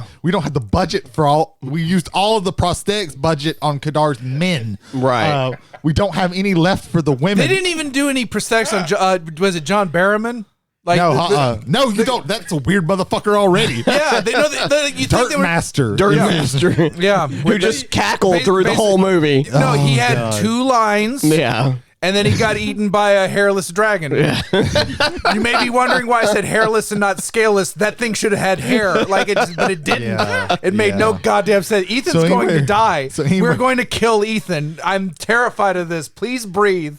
Please breathe. So anyway, they're sneaking in, and by sneaking in, I mean they get some robes off of these sleeping people, right? Yeah. The sleeping. No. There's a woman sleeping on a chest. Right. Okay. Are you following me? Mm-hmm. So they lift the chest up. They lift the woman up. They one let of the them, woman off of the chest. to get the cloaks that's under her and in the chest. Yes. And they go to the gate, and the barbarian. One of us called that The too. barbarian I did- who's I lifting did. her up Yeah. forgot to put her down. Yeah, he's so they turn carrying back her. and he's still carrying her. He's and still like military. Like I got. What Right. do we do? Just put her down. most of the things that happen are their problems are solved by military pressing something. Yeah, Like, it's just basically how. But do you lift? You even lift, bro? Yes, they do. so they go to they can't get in, so they go to bash down the gate, and the chick picks the lock and opens the gate, so they run straight through and they fall over. With what almost looked like a modern day hairpin. And it causes a drunk guard to look in their direction. So what do they do for a distraction? Do you think? Oh, do they cover their heads up? Nope. Do Because they maybe have hide? cloaks. Yeah. No, one of them just starts kissing the other one. Like just immediately. And that one is way more into it than the other one. Yeah, the other one is like pursed lip, like please in this. Here's where I get to that. The thing felt so awkward there that I'm sure that's what it was in real life. It's like he went to the director and go, listen, bro. Only one of them knew that this was going to happen. Yeah. Here's what what I'm going to do is I'm going to start kissing my brother, right? And you just film it. Because the way it was shot, it was just like, oh, we're going to do some test shots, and then it's like, Nope. okay, all right, here we go, and then This is it. just like, and it wasn't so much kissing as it was forcibly pressing lips to Yeah. lips. It Which was- is immediately it was weird. followed by tits. Titties. They immediately look at an orgy that's just happening in a tent. Yeah, they immediately they have to let stop you- and do that. And then donkey noises. Yeah, and make donkey noises at it. Is it a donkey or a walrus? Both. Yes. It's Yes, a donkey-rus? Yes. Or a Both. walkie? Both. Which it's a walkie. Okay. Jesus fucking Christ. Do you guys remember how they found out where to go to get the magical armor and weapons? Because the initial plan was to go to this bar to find out where they were. They needed weapons. Okay, so before they did this whole sneaking in thing, because they needed weapons to be able to sneak in just in case shit went south. But that was okay because shit went south and they didn't need any of the weapons. Yeah. So they go into this bar and like the big trade honcho, it's like, hey, we need weapons. Do you have gold? Yes. And they throw down like one gold piece. It's like a gold piece and a shitty ring. yeah, and it's like this isn't good. You tell you what, why don't we arm wrestle? And it's like, yeah, okay, which one? And then like, yeah, which one? Like, and then the dude stands up and he's like 7'12", Right. but he's also not built. He's skinny. So he's not gonna win this arm wrestling contest. So they start arm wrestling, and then there's there's a snake. And the snake is set up immediately and pays off immediately because the snake tries to bite the brother and he just scares the fuck out of it. Yes. He just goes, and the snake's like, oh, I'm done. I don't need to be snake anymore. And then that starts a huge bar brawl. Yeah. Like 8 dudes pile on one of the brothers. The brothers goes, and it's like power lifts all of them off of him. They just keep military pressing people and then just throwing them into other people. You want to hear a headbutt that sounds like a cannon? Yeah. I had to pause it, rewind that because I thought I'd lost my fucking mind. the sound design on there that. is no way that this went off like a fucking cannon, and like the guys are like, just like, no, I need to know this, so rewind it. And it's not just a cannon; it's like fucking artillery With shell echo. with an echo. Yeah. And it's like that man's dead, and then he stands up later. Like, what the fuck? No, A Looney Tune soundtrack going on. Jesus Christ! So after they finally, we're gonna fast forward some more. We're going Okay. all over the place because Yeah. the fucking movie is all over Fast the place. forward, rewind. Yep. Slow They motion. get into Kadar's harem, and before they get in there, the Valley Girl thief chick tells them, "Hey, just so you know, everybody in this harem is going to be super horny because Kadar will not fuck anybody but Canary. That is it. They are so dick starved that I need to I just want to say one other thing. Canary is their mother figure. 'Cause Yes. Canary adopted Canary them. is basically their mother. So Right. so remember that Yes. for what happens next. So they go in there. Oh, she says, I'm going to sit over here. And she's in a cage, Right. and she says, "Don't break me out because he's just gonna follow me." Right. So you have to find the ruby, and to find the ruby, you have to beat the dragon, and to beat the dragon, it's a fetch quest for a fetch quest, fetch questception, Yeah. if you will. It's the simplest D&D campaign you can create. So when they get there, they throw off their cloaks. They put them on a sleeping naked woman because they're gentlemen. They're being nice. But while he's about to put the cloak on, he's on. like, Oh yeah. He oogles her for a little Yeah. bit, but he's a gentleman, so he puts the cloak on her. So they're coming back, and they have to get the cloak back. And they wake up the woman, and she wakes up all the other women, and the women are super horny. So they go. So they are like, yeah. So they get swamped by the women. Yes. And all the while making the walrus donkey noises. Yes. All the while their adopted mother is watching. Yes. Lovingly watching them, Yes. like, oh, you sweet boys, you grown men. So they just bang all these women in front of their mom. That's Which, awesome. by the way, we don't get to see that. That happens off screen. Yes, thankfully. Yes. I love when they meet back up with the Valley Girl because she's like, I'll be sitting here while you guys go in there and infiltrate. On watch. I will watch. The next day, Yeah. where the fuck were you guys at? No, they literally, because where the fuck were you? There was literally a moment where they're both like, where the fuck were you? Where the fuck were you? Like, what the fuck? Well, they look at each other and they go, and wink at the they're camera. just like, yeah, we fucked all of them. Yeah. Can we mention also the fact that one of them is carrying the other one out in a fucking wheelbarrow. wheelbarrow? Yeah. Like, what? yeah. Well, his legs were weak because he had used up all his energy. Well, they had never had sex before because Yeah. they were virgins up until that point. Are you saying Yeah. knees weak, arms are heavy, mom's spaghetti? Like, no. No, that wasn't spaghetti. Oh, no. Jesus Christ. So so we've done. So then the werewolf cave happens. Yeah. All the while, China and Dirtmaster, they somehow get ahead of. Stop. No, you can't do that to me. You can't fucking do that to me, goddammit. China and Dirt Master, what the I said that with a straight face. Yeah, you goddammit, did. and Yeah, you ruined did. it. Yeah, you did. And you ruined it. You did that very well. But God, I can't. How can I listen to I any liked other it when her words you eyes say? flashed red when she was casting Yeah, she's spells. using magic. That's the easy way. If the hand motions didn't But let you know. Also, let's. I want to stress this point because there's depth to these villains that shouldn't be in a movie called The Barbarians. Right. Asia and Mulchman. Dirt Master. Asia and Mulchman. I don't give it more. It just they betray Kondark, whatever his name is. Okay, what does it matter? Carrick. The Carrick's the planet from Because she's jealous of the priestess. She's jealous of the priestess, and she wants to get the ruby for him because they're going to keep it themselves. And then she beats the shit out of the priestess. so in she- one fight. There's a whips bloody whipping scene in this movie. Yeah, like and what the she's fuck? like, okay, I'm gonna go get it. So she gets I think she gets the information out of her. Who knows how she gets the fucking Dario information. Argento showed up on set one day. It's like, how's the movie? It needs more blood and whipping. Yes. It's like, So they run off, and somehow they get ahead of the barbarians because even though they left after them, they didn't go for the weapons. See, Yeah. they didn't know that you needed yeah, the they weapons didn't to beat take the 2 dragon. steps to the left and Right. find the weapons cave. 2 steps is a distance. So I want you to recognize that. Goddamn it! That is. Well, how there's the a world moment too works. where you think like the bad guy's gonna start going after Asia because he's like pissed off that she beat. Well, he kind of does. He does. Well, he kind of does, and then he's does. like, you know what? Nah, Yeah. the barbarians. But by the time that the bad guys get there, they're already dead. They're already dead. Yeah. So they get the ruby, and then the heaviest of air quotes dragon attacks. Wait a them. minute. We didn't mention the mind flayers before the dragon reveals yeah. himself. Oh yeah, shit. Mind flayers come out of the swamp and eat all the minions. They fight the minions, and then the dragon. We have a hard cut because they get the ruby, Dirtmaster in China, and then the dragon comes out and we see the dragon, and then it cuts to those two and they yell, and then we cut. If you think that can't be the last time I see those characters, you're wrong. One of them, Alive. yes, alive. Yeah, they're good. Glad you added that. Alive. Jesus Christ. So the barbarians get the weapons.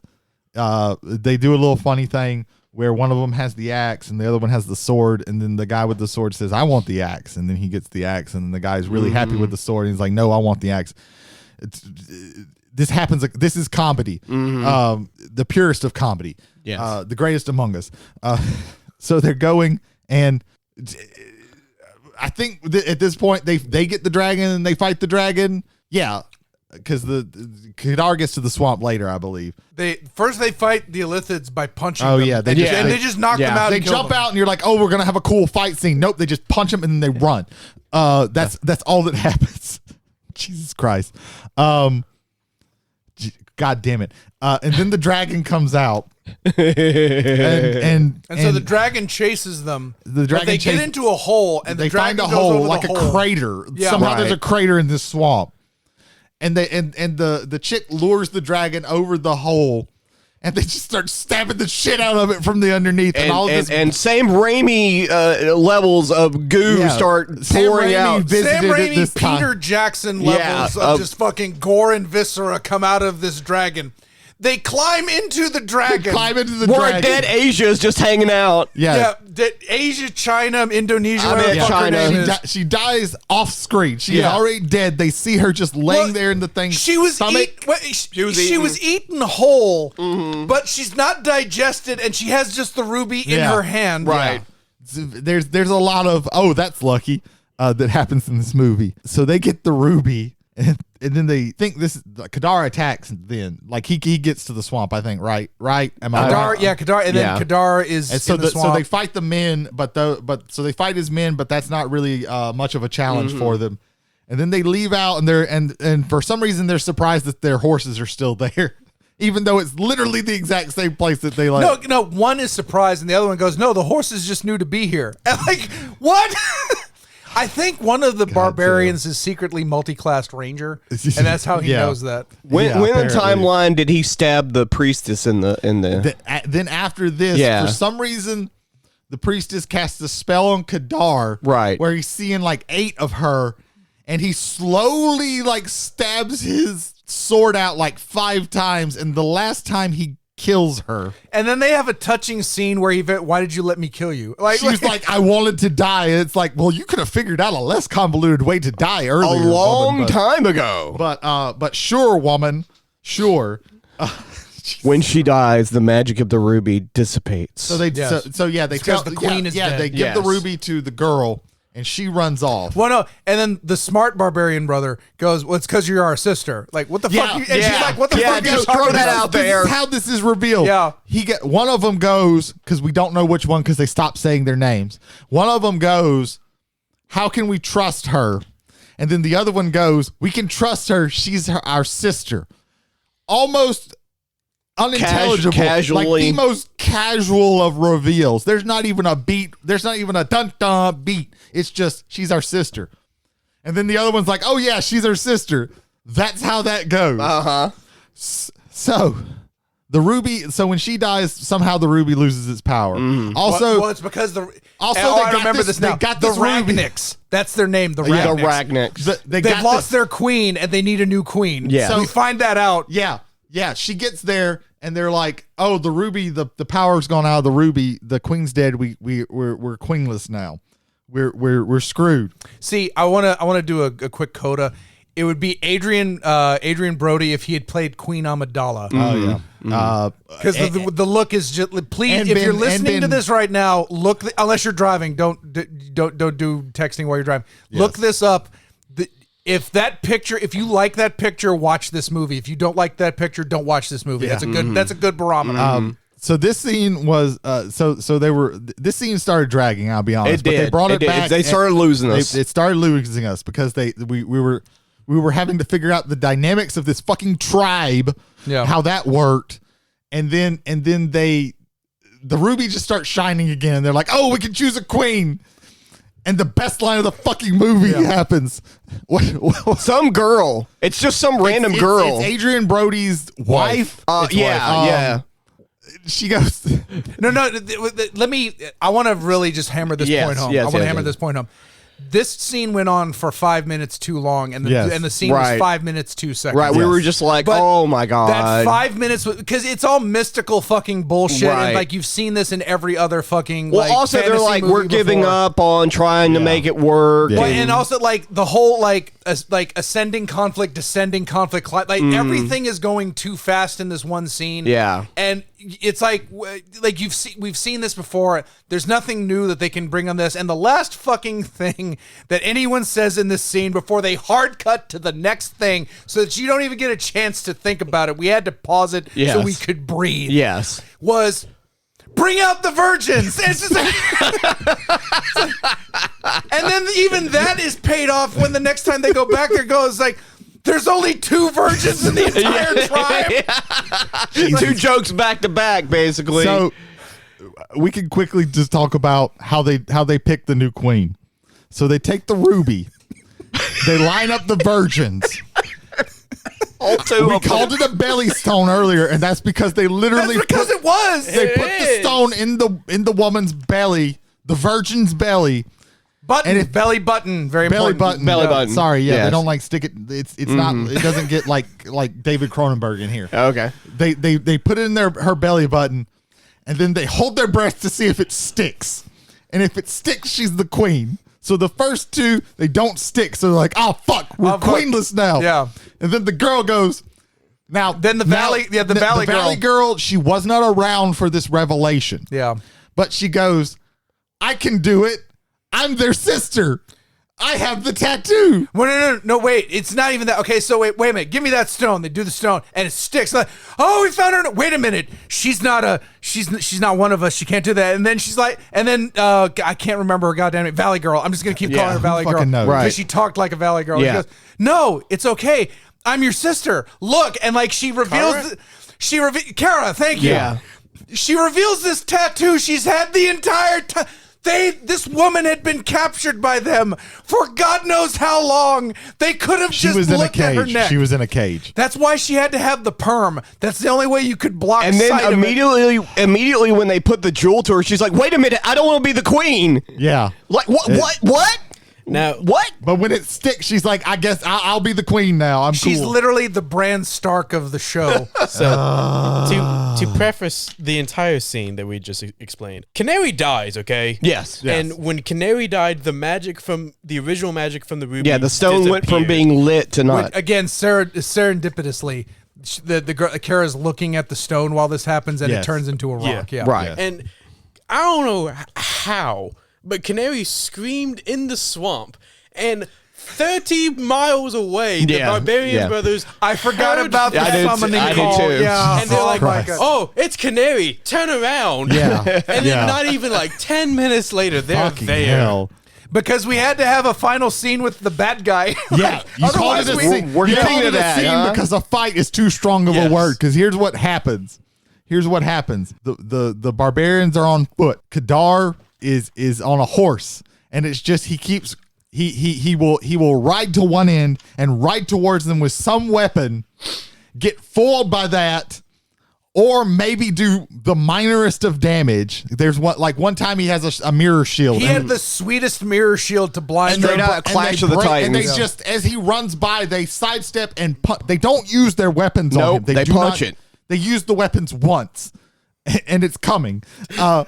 They punch the shield and break the shield, so he throws the shield down, and then he runs at him with the sword, and the sword misses. So God damn. So Breathe. he Breathe. runs by them. And he does this sweet move where he like falls back on his sword and he pulls out his daggers and he cuts them on the side. It's just the minorest of cuts. No blood, a little bit of blood, but like no harm to them. They don't even. But they're playing it like the fucking lifeblood is Yeah. slipping out of us.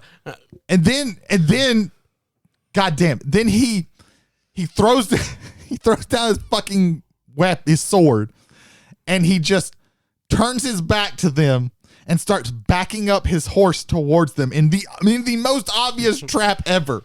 And they look at each other and they go, "Oh well, he's doing it." There you go.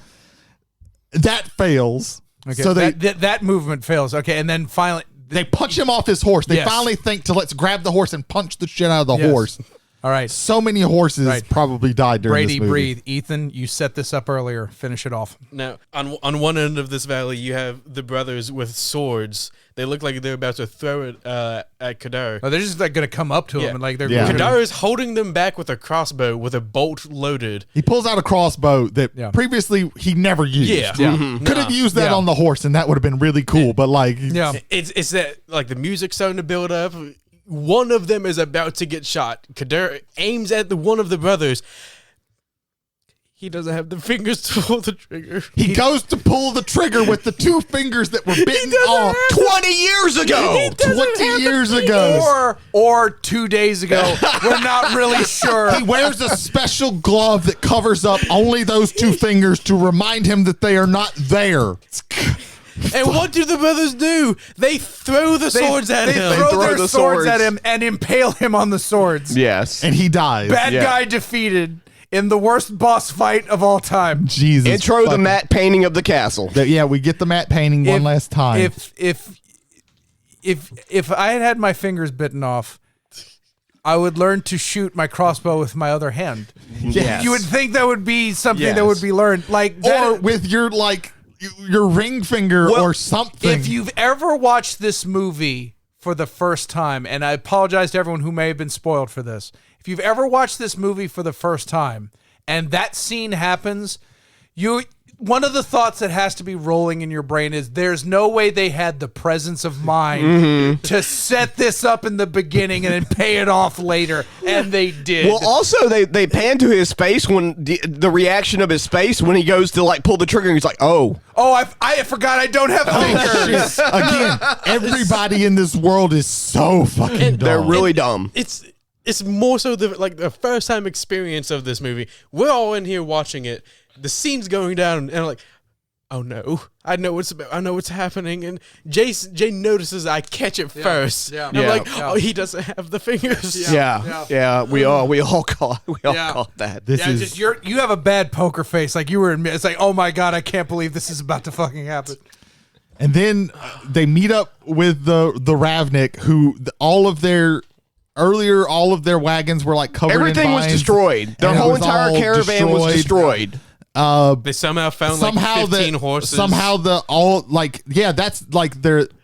I think they say magically all the vines disappeared from there. They Palpatine 20 horses. Yeah, the horses come out. I know they do not explain the horses. They have all of these same horses. The horse economy in this movie is just really yeah, they booming. spent so much like 30% of the budget was horses. There was a lot of horses. And And they sets. ride off with the 2 brothers and the girl in the front wagon.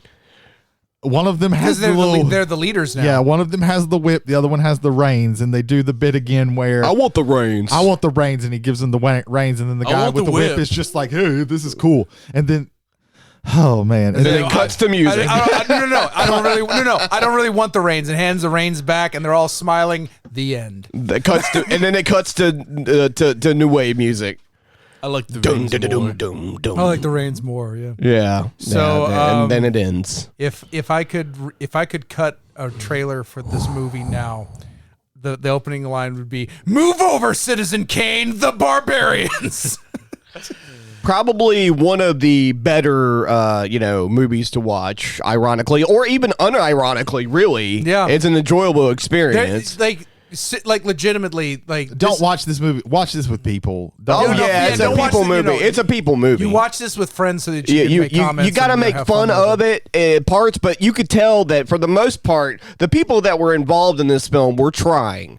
They Yes. were trying. Oh, absolutely. Oh, the dude who's 100%. playing Kadar is like going all That out. character actor's been in quite a few really good ironic movies. What's Dirtmaster's name? He was going Michael all out. Like, Berryman. he was giving Michael 110%. Yeah, he and was. Hold on, wait a minute. Let me say this right He now. did not need Everybody was Everybody gave was all. putting in effort. Like Right. the Barbarian brothers again, Yeah. Peter and David Paul.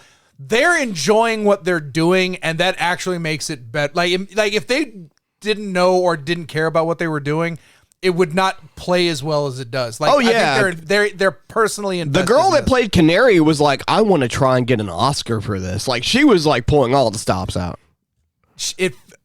Her voice to me is like she tried out for Belinda the Good Witch of the North, but she didn't Oh, get it. yeah. Yeah, she that- kind of that's had the that voice. vibe Like, going on. It's hard Glinda the Good Witch. So vibes we've on survived this. not only the viewing of this, but the retelling of it. Yeah. So I guess just once around final, like wait a minute. Okay, how we watch this? Jay bought the Blu-ray of this. Yes. And it was worth it because they had the trailers, and the trailers Oh, I forgot about the The trailers. trailers. trailers Holy shit! are almost but like the trailers were worth the price of the trailers Blu-ray. were as insane as the fucking They were movie. pretty nuts. Like there are some gems in We there. thought we were just going to get one Barbarians trailer, and we got 10 other trailers from other movies. for We got equally batshit movies. We got an Italian Jaws ripoff that starts out with titties in the ocean. Yes. Yeah. I don't know how better to explain And the that. shark looked better than Jaws because it was footage of an actual shark. We have a Viking movie that about Eric the Red landing in Canada, America. fighting Yeah, the Iroquois, Canada. Yeah. and one of the Vikings is like Mean Joe Green. Like, Yeah, what the fuck yeah. is this movie? Like you see Vikings and you're like, wait, one of those guys in the front, he's black. Yes. And then they're like, hold on, I knew you had that question. Then there was a movie based off of Iceberg Slim's book. Yeah, and then there was one of the Iceberg Slim pimp book movies. Yeah, Yeah. it was great. There was the dude from Clash of the Titans. Well, no. There's so much just in that one. It has Harry Hamlin, Perseus from Clash of the Right. Titans. It's got Grizzly Adams. Dennis Hopper? Dennis Hopper. You fucking you spoiled it. Like the things going on. It's about all these like illegal street It's like Fast and the Furious before it was Fast In the or 70s, Furious yeah. in the 70s. You're watching this thing. It's like this. How could this get weirder? Dennis fucking Hopper is just in the movie. Yeah. What the fuck is Yeah. going on? King of the Mountain. King of the Mountain. You remembered? Yes, It's I on, remember. It's on Tubi. Yeah, it's How all. did I forget? Yeah. We How could I forget? At some tentatively, point. I think I don't know if it was jokingly or Yeah. we talked about maybe that's That gonna one be might another. be worth That one watching. might be coming Right. up on We might need Omnibus to do a Theater. little bit of research to see if that one's if that wasn't just a really good trailer and the movie is not. That trailer was completely fucking for. kick Was ass. insane. Like the car racing, Dennis Hopper out of nowhere, like everything about that. That's what Death Proof should have been. If you want to experience this movie with friends, along with yourself viewing it for the first time, Or no, if you want to experience the movie just by having a bunch of people, but you're not in the room, don't ask me how you experience it because you have to be able to be there to do it. Watch this movie. That's what I understood from you, Ethan. Do you want to have an out-of-body experience while your friends are having That a was a good good time? description of how to watch this Yeah. fucking batshit crazy That's how movie. it felt watching the movie. I'm Drop gonna be honest. mescaline and watch this movie with your You friends. don't need drugs watching this. No, you don't. No, you don't. it is on Paramount Plus. It's on Everybody. Paramount. It's on Paramount Plus. It is. I think it's actually without having to buy it. It's on Amazon Prime. Oh, It's okay. also on Amazon Prime too. Gotcha. I have the Blu-ray because I have a soft spot in my heart for bad movies that are fun. Oh, yeah. And this This is a definitely, fun movie. Oh, this And, is and, one of the and my whole funnest. and my whole thing is, it's not even that bad. Right. It's not a bad movie. Again, this movie is so fun that it overrides They, almost all they of made that. some interesting choices for sure. From a filmmaking standpoint, it is a pretty well put together movie. Mm-hmm. From a script writing, Dialogue. Yeah. dialogue, Yeah. plot. See, okay, like you say script, I would hone it down to dialogue because the script sets The things up script and also pays doesn't them make off. any fucking sense. It- like Yeah. plot wise, like it's a fucking mess. So yeah, Ethan has to go, so he's going to miss the last 5 minutes of this wonderful presentation. Amazing movie. I'll say this: if you like fun movies, Yeah. and you don't mind necessarily the quality of some of the act, like honestly, even then, the acting is fun to me because they're just having a good time. They're having fun doing this movie. it's enjoyable with a group of friends. I would never. It's watch more this enjoyable don't than- watch this alone. Watch this with at least two other I'm not. people. I'm not a person. I'm not real super big on like. So bad they're good movies. So bad they're good movies. Like it has to be so batshit that I'm going, what the fuck is going on? This every makes single this second? makes Deathstalker look like a piece of shit. Yeah. I mean, Throwing down. I need a new poster We for just this lost- movie, and just the Barbarians. Now this somebody- movie makes Deathstalker look like a piece of shit. Jody Kite, Put that virology. blurb on the back of the I Blu-ray. need this poster made. I'm going down to like one of the local print shops and having this done. You could goddammit. make like a VHS case for Oh my that. god! I it's need better this in than my any life. sequel to Beastmaster. I'm not saying it's better than Beastmaster, but any sequel to Beastmaster, I think. Well, they don't just randomly go forward in time to meet Kari Werrer in the second one. Right, Right. right. Yeah.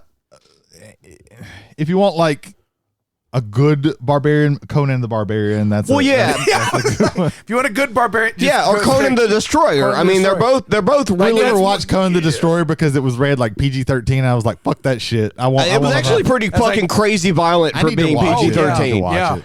That's the But one with that's literally the only That's thing the that James turns me Earl off. Jones, right? The Destroyer one. Or No, am I getting Barbarian. okay? Thulsa Doom's They're Barbarian. both. They're both James Earl equally. Jones turns into a snake. in Yeah, that there's one. snake. The snake that god. one's still batshit. Like, Right. I would say that's legitimately. But like as a far solid as like movie. the quote unquote knockoff sword and sorcery films, I think this is up there. Oh yeah, this Oh, is definitely up yeah. there. I've got a lot of energy behind me right Yeah. now. I would like to say it is the best. Yeah. Because it does its job of entertaining its audience. Yeah. It's definitely entertaining. And that's also, let me say, that's the main thing. Entertaining the audience. An audience of one, you're like everybody has said, does Right. not work with this. Yeah. Get Right. some friends together, have a bad movie night, and have this be the this is feature. definitely a mystery science theater. And it's not like a quality. super long one. I think it was maybe 90 minutes. 92 minutes. Yeah, 92. 92 Perfect minutes. time. So it Hour, doesn't- hour and a half. If you need to take somebody have the remote and the pause ready, because you will see something You need that you breaks. need to fucking stop And laugh. process the insanity and laugh you your saw. ass off. Yeah. Because we did that like 3 or 4 times. Yeah, Yeah. yeah. I thought I was going to be the only one doing that but then like there was one scene where it's like Brady's like pause it. It was Right. like boom, which is like Yeah. Oh my god. When we saw the fucking dragon reveal, we had to fucking pause it right there. you had to go take a cigarette. Like you need to get We some couldn't nicotine stop. in We your could not lungs. stop What was laughing. funny is they had this like Friends Frazetta adjacent painting Of the- on the title menu. On the menu, yeah. And on And the cover. both Ethan, because Jay had to go get something to eat. Both Ethan and Jody, while we were looking at it, was like, "What the fuck is that? What the fuck is that thing?" Now I knew what that thing was because I had watched a couple of things on them, and I had Yeah. also listened to some things about where they talked about this movie. So I was, but they just kept going, "What the fuck is that thing? What the fuck is that?" It was great. So I think 4-0, like thumbs up across the board. Yeah. Oh yeah.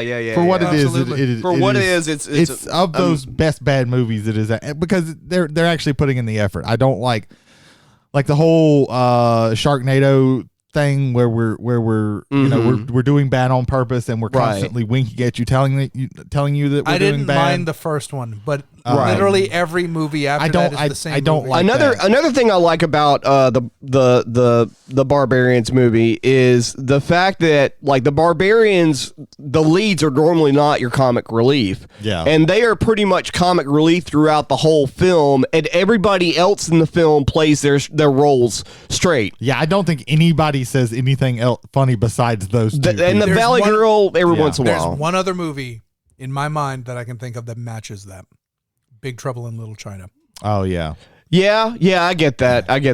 Yeah, well, that it could be argued in that one that Kurt Russell is supposed to be being made fun of as he's not really the protagonist of that movie. Right. He's not Like he's supposed- trying to be, but he's not. Yeah, he's the Right. guy who thinks he's the protagonist and he's absolutely not. Right.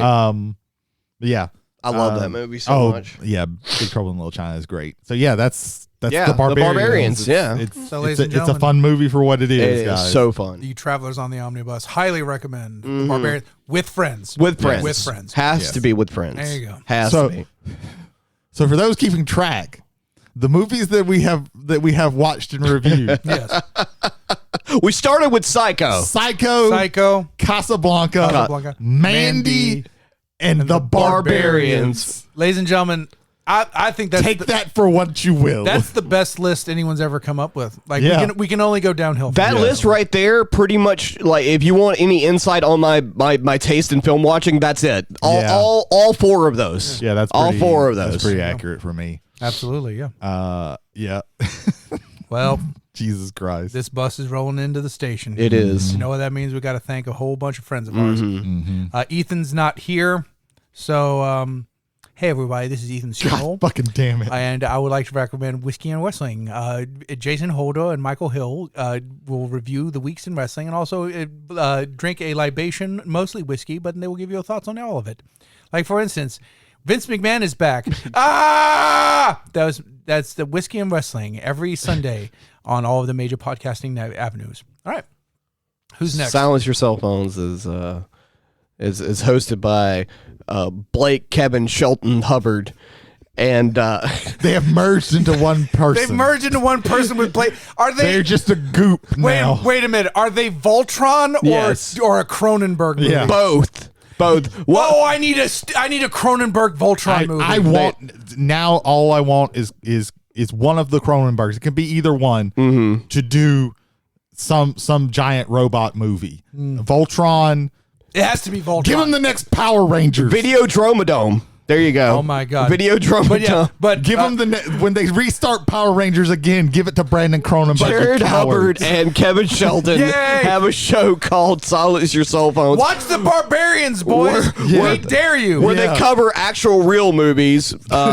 The Barbarians is the realest fucking movie I was of all talking time. about Videodromodome, which I'm going to start working on that soon. And they cover films and streaming, and they do YouTube, and they're on most of the podcast platforms. So Yeah. And also, again, the YouTube show is like one of my favorite ways to catch them because it's raw, uncut, unedited, great stuff. Love them. Raw. You've got to do Fearology, Brady. Oh, I do, right. Yeah, Jesus Christ. Fearology is a podcast that the guy you may have heard of, Jody Kite. He's JL Kites, or he's kind of is obscure. Is that still a thing? it's only the gimmick when I'm doing the show. Okay. Yeah, we're breaking kayfabe. Yeah. He hosts a podcast and does horror movie things. Maybe a couple of us will try and be on some of them with him In the future. in the future. Yeah. There you go. I don't know what the next episode's going to be on Fearology. Because possession broke you. there's no, like 100%. Like there's, I legitimately want just the two of you unfettered by both me and Ethan to just deep dive into that. I think, we've got I think that would be amazing. Well, we've already got like liminal spaces that you want to be on, Yeah. which is good, and then French Extremity, which French Extremity. which is going to be another one. Record a double. Do French Extremity and Possession. We back might to be back. able. Well, I don't know about Possession, but we could cover Sam Neill. But I think that Sam Neill's been in some pretty good horror movies. I love in the Mouth of Madness Yeah. and Another and then in the mouth in the Mouth of Madness in Space, which is Event Horizon. Yeah. You can't leave. I'm not gonna. She won't let you. I decided a long time ago to not ever rewatch Event Horizon. I'm not going to rewatch Was it. it the decompression scene? I don't know what. Like it was because I was a lot younger than I am now. when Fair I enough. watched No, it. that's fair. Yeah, it's a fucked up movie. It probably wouldn't like be as bad nowadays, Right, no. Because I have watched way worse, Right, of course. But I decided long ago like I'm not going to rewatch that movie. Right, but that I also can't decide if I like that movie or not. Like Yeah. there's a lot. well, of complex it got emotion. butchered though, and the cut and the cut got Yeah, 'cause melted. They cut out all the stuff that would. Give And then them, there like, was a an fire. X rating. And then there was a fire. Well, I mean, one of the scenes reportedly was a woman getting her nipple hook ripped off. Like, no, I see it. And I want to stress something. It's not that she had like a hook piercing and it was ripped out. No, a hook goes into her nipple and it rips the whole nipple out of her breast. Well, maybe the version of the movie that we got is fine. When you put it like that. Yeah. There you go. But yeah, most of the episodes. Speaking of hooked out, ripped nipples, Kevin Gallo is a friend of ours, and he has a wonderful Twitch page, Ronin Roosta, and also he will also put the VODs up on YouTube later. He, along with our friends from Silence Your Cell Phones, Jared Hubbard and Kevin Sheldon, along with our friend Seth Price, and now just a roving cast of rando netrunners, because you never know what's going to happen with them. I think they're going to get that solidified up. I'll run a Cyberpunk 20. The era is Cyberpunk 2045, but it's Cyberpunk Red. They run a Cyberpunk Red every other week, and on the opposite weeks, they run Poke Roll, the unofficial Pokemon RPG, which has been fun to watch. Let me say that right now. I greatly enjoy them. And that one, and that content. Jared's running that one, right? Jared's running that one. Yeah, Kevin's running the Cyberpunk side of things. That is every Tuesday evening. Usually starts around 7 p.m. Central, give or take. They were a little bit later this week with the Poke Roll, but again, those VODs are available on Twitch and on YouTube as well. So yeah, there you go. Good stuff. Oh yeah. Special thank you to Greg Spanier, Cameron Oh, yeah, Spanier, and thanks, the entire staff here at MacNarb Gaming in Goshen, Mississippi for providing us this wonderful studio space from which we can record Travelers on the Omnibus. Thank you, Greg and Cameron. Yes. Thank you, Greg. Thank and you, Cameron. thank you, Cameron, sole owner and proprietor, according to Goshen, Mississippi, of MacNarb Gaming in Goshen, Mississippi. I'm having them order me the Thunderstrike Brotherhood because I'm getting the urge to play Stormcast. I did that one priest unit they have, the Lord Relictor, who carries a giant coffin with him and like beats people with the coffin. Nice. That just sings to me for some reason. The Age of Sigmar app finally updated the points and added all the new stuff in, so I had to go through all of the lists that I made and rejigger some things. There you go. That's something like later on, maybe this year, once we get like some armies painted up and stuff, like give Ethan. If I ever get around to painting, No, let's give Ethan and Jody some armies and see what they do. I'm down. I'm not going to play anything once. There you go. Absolutely.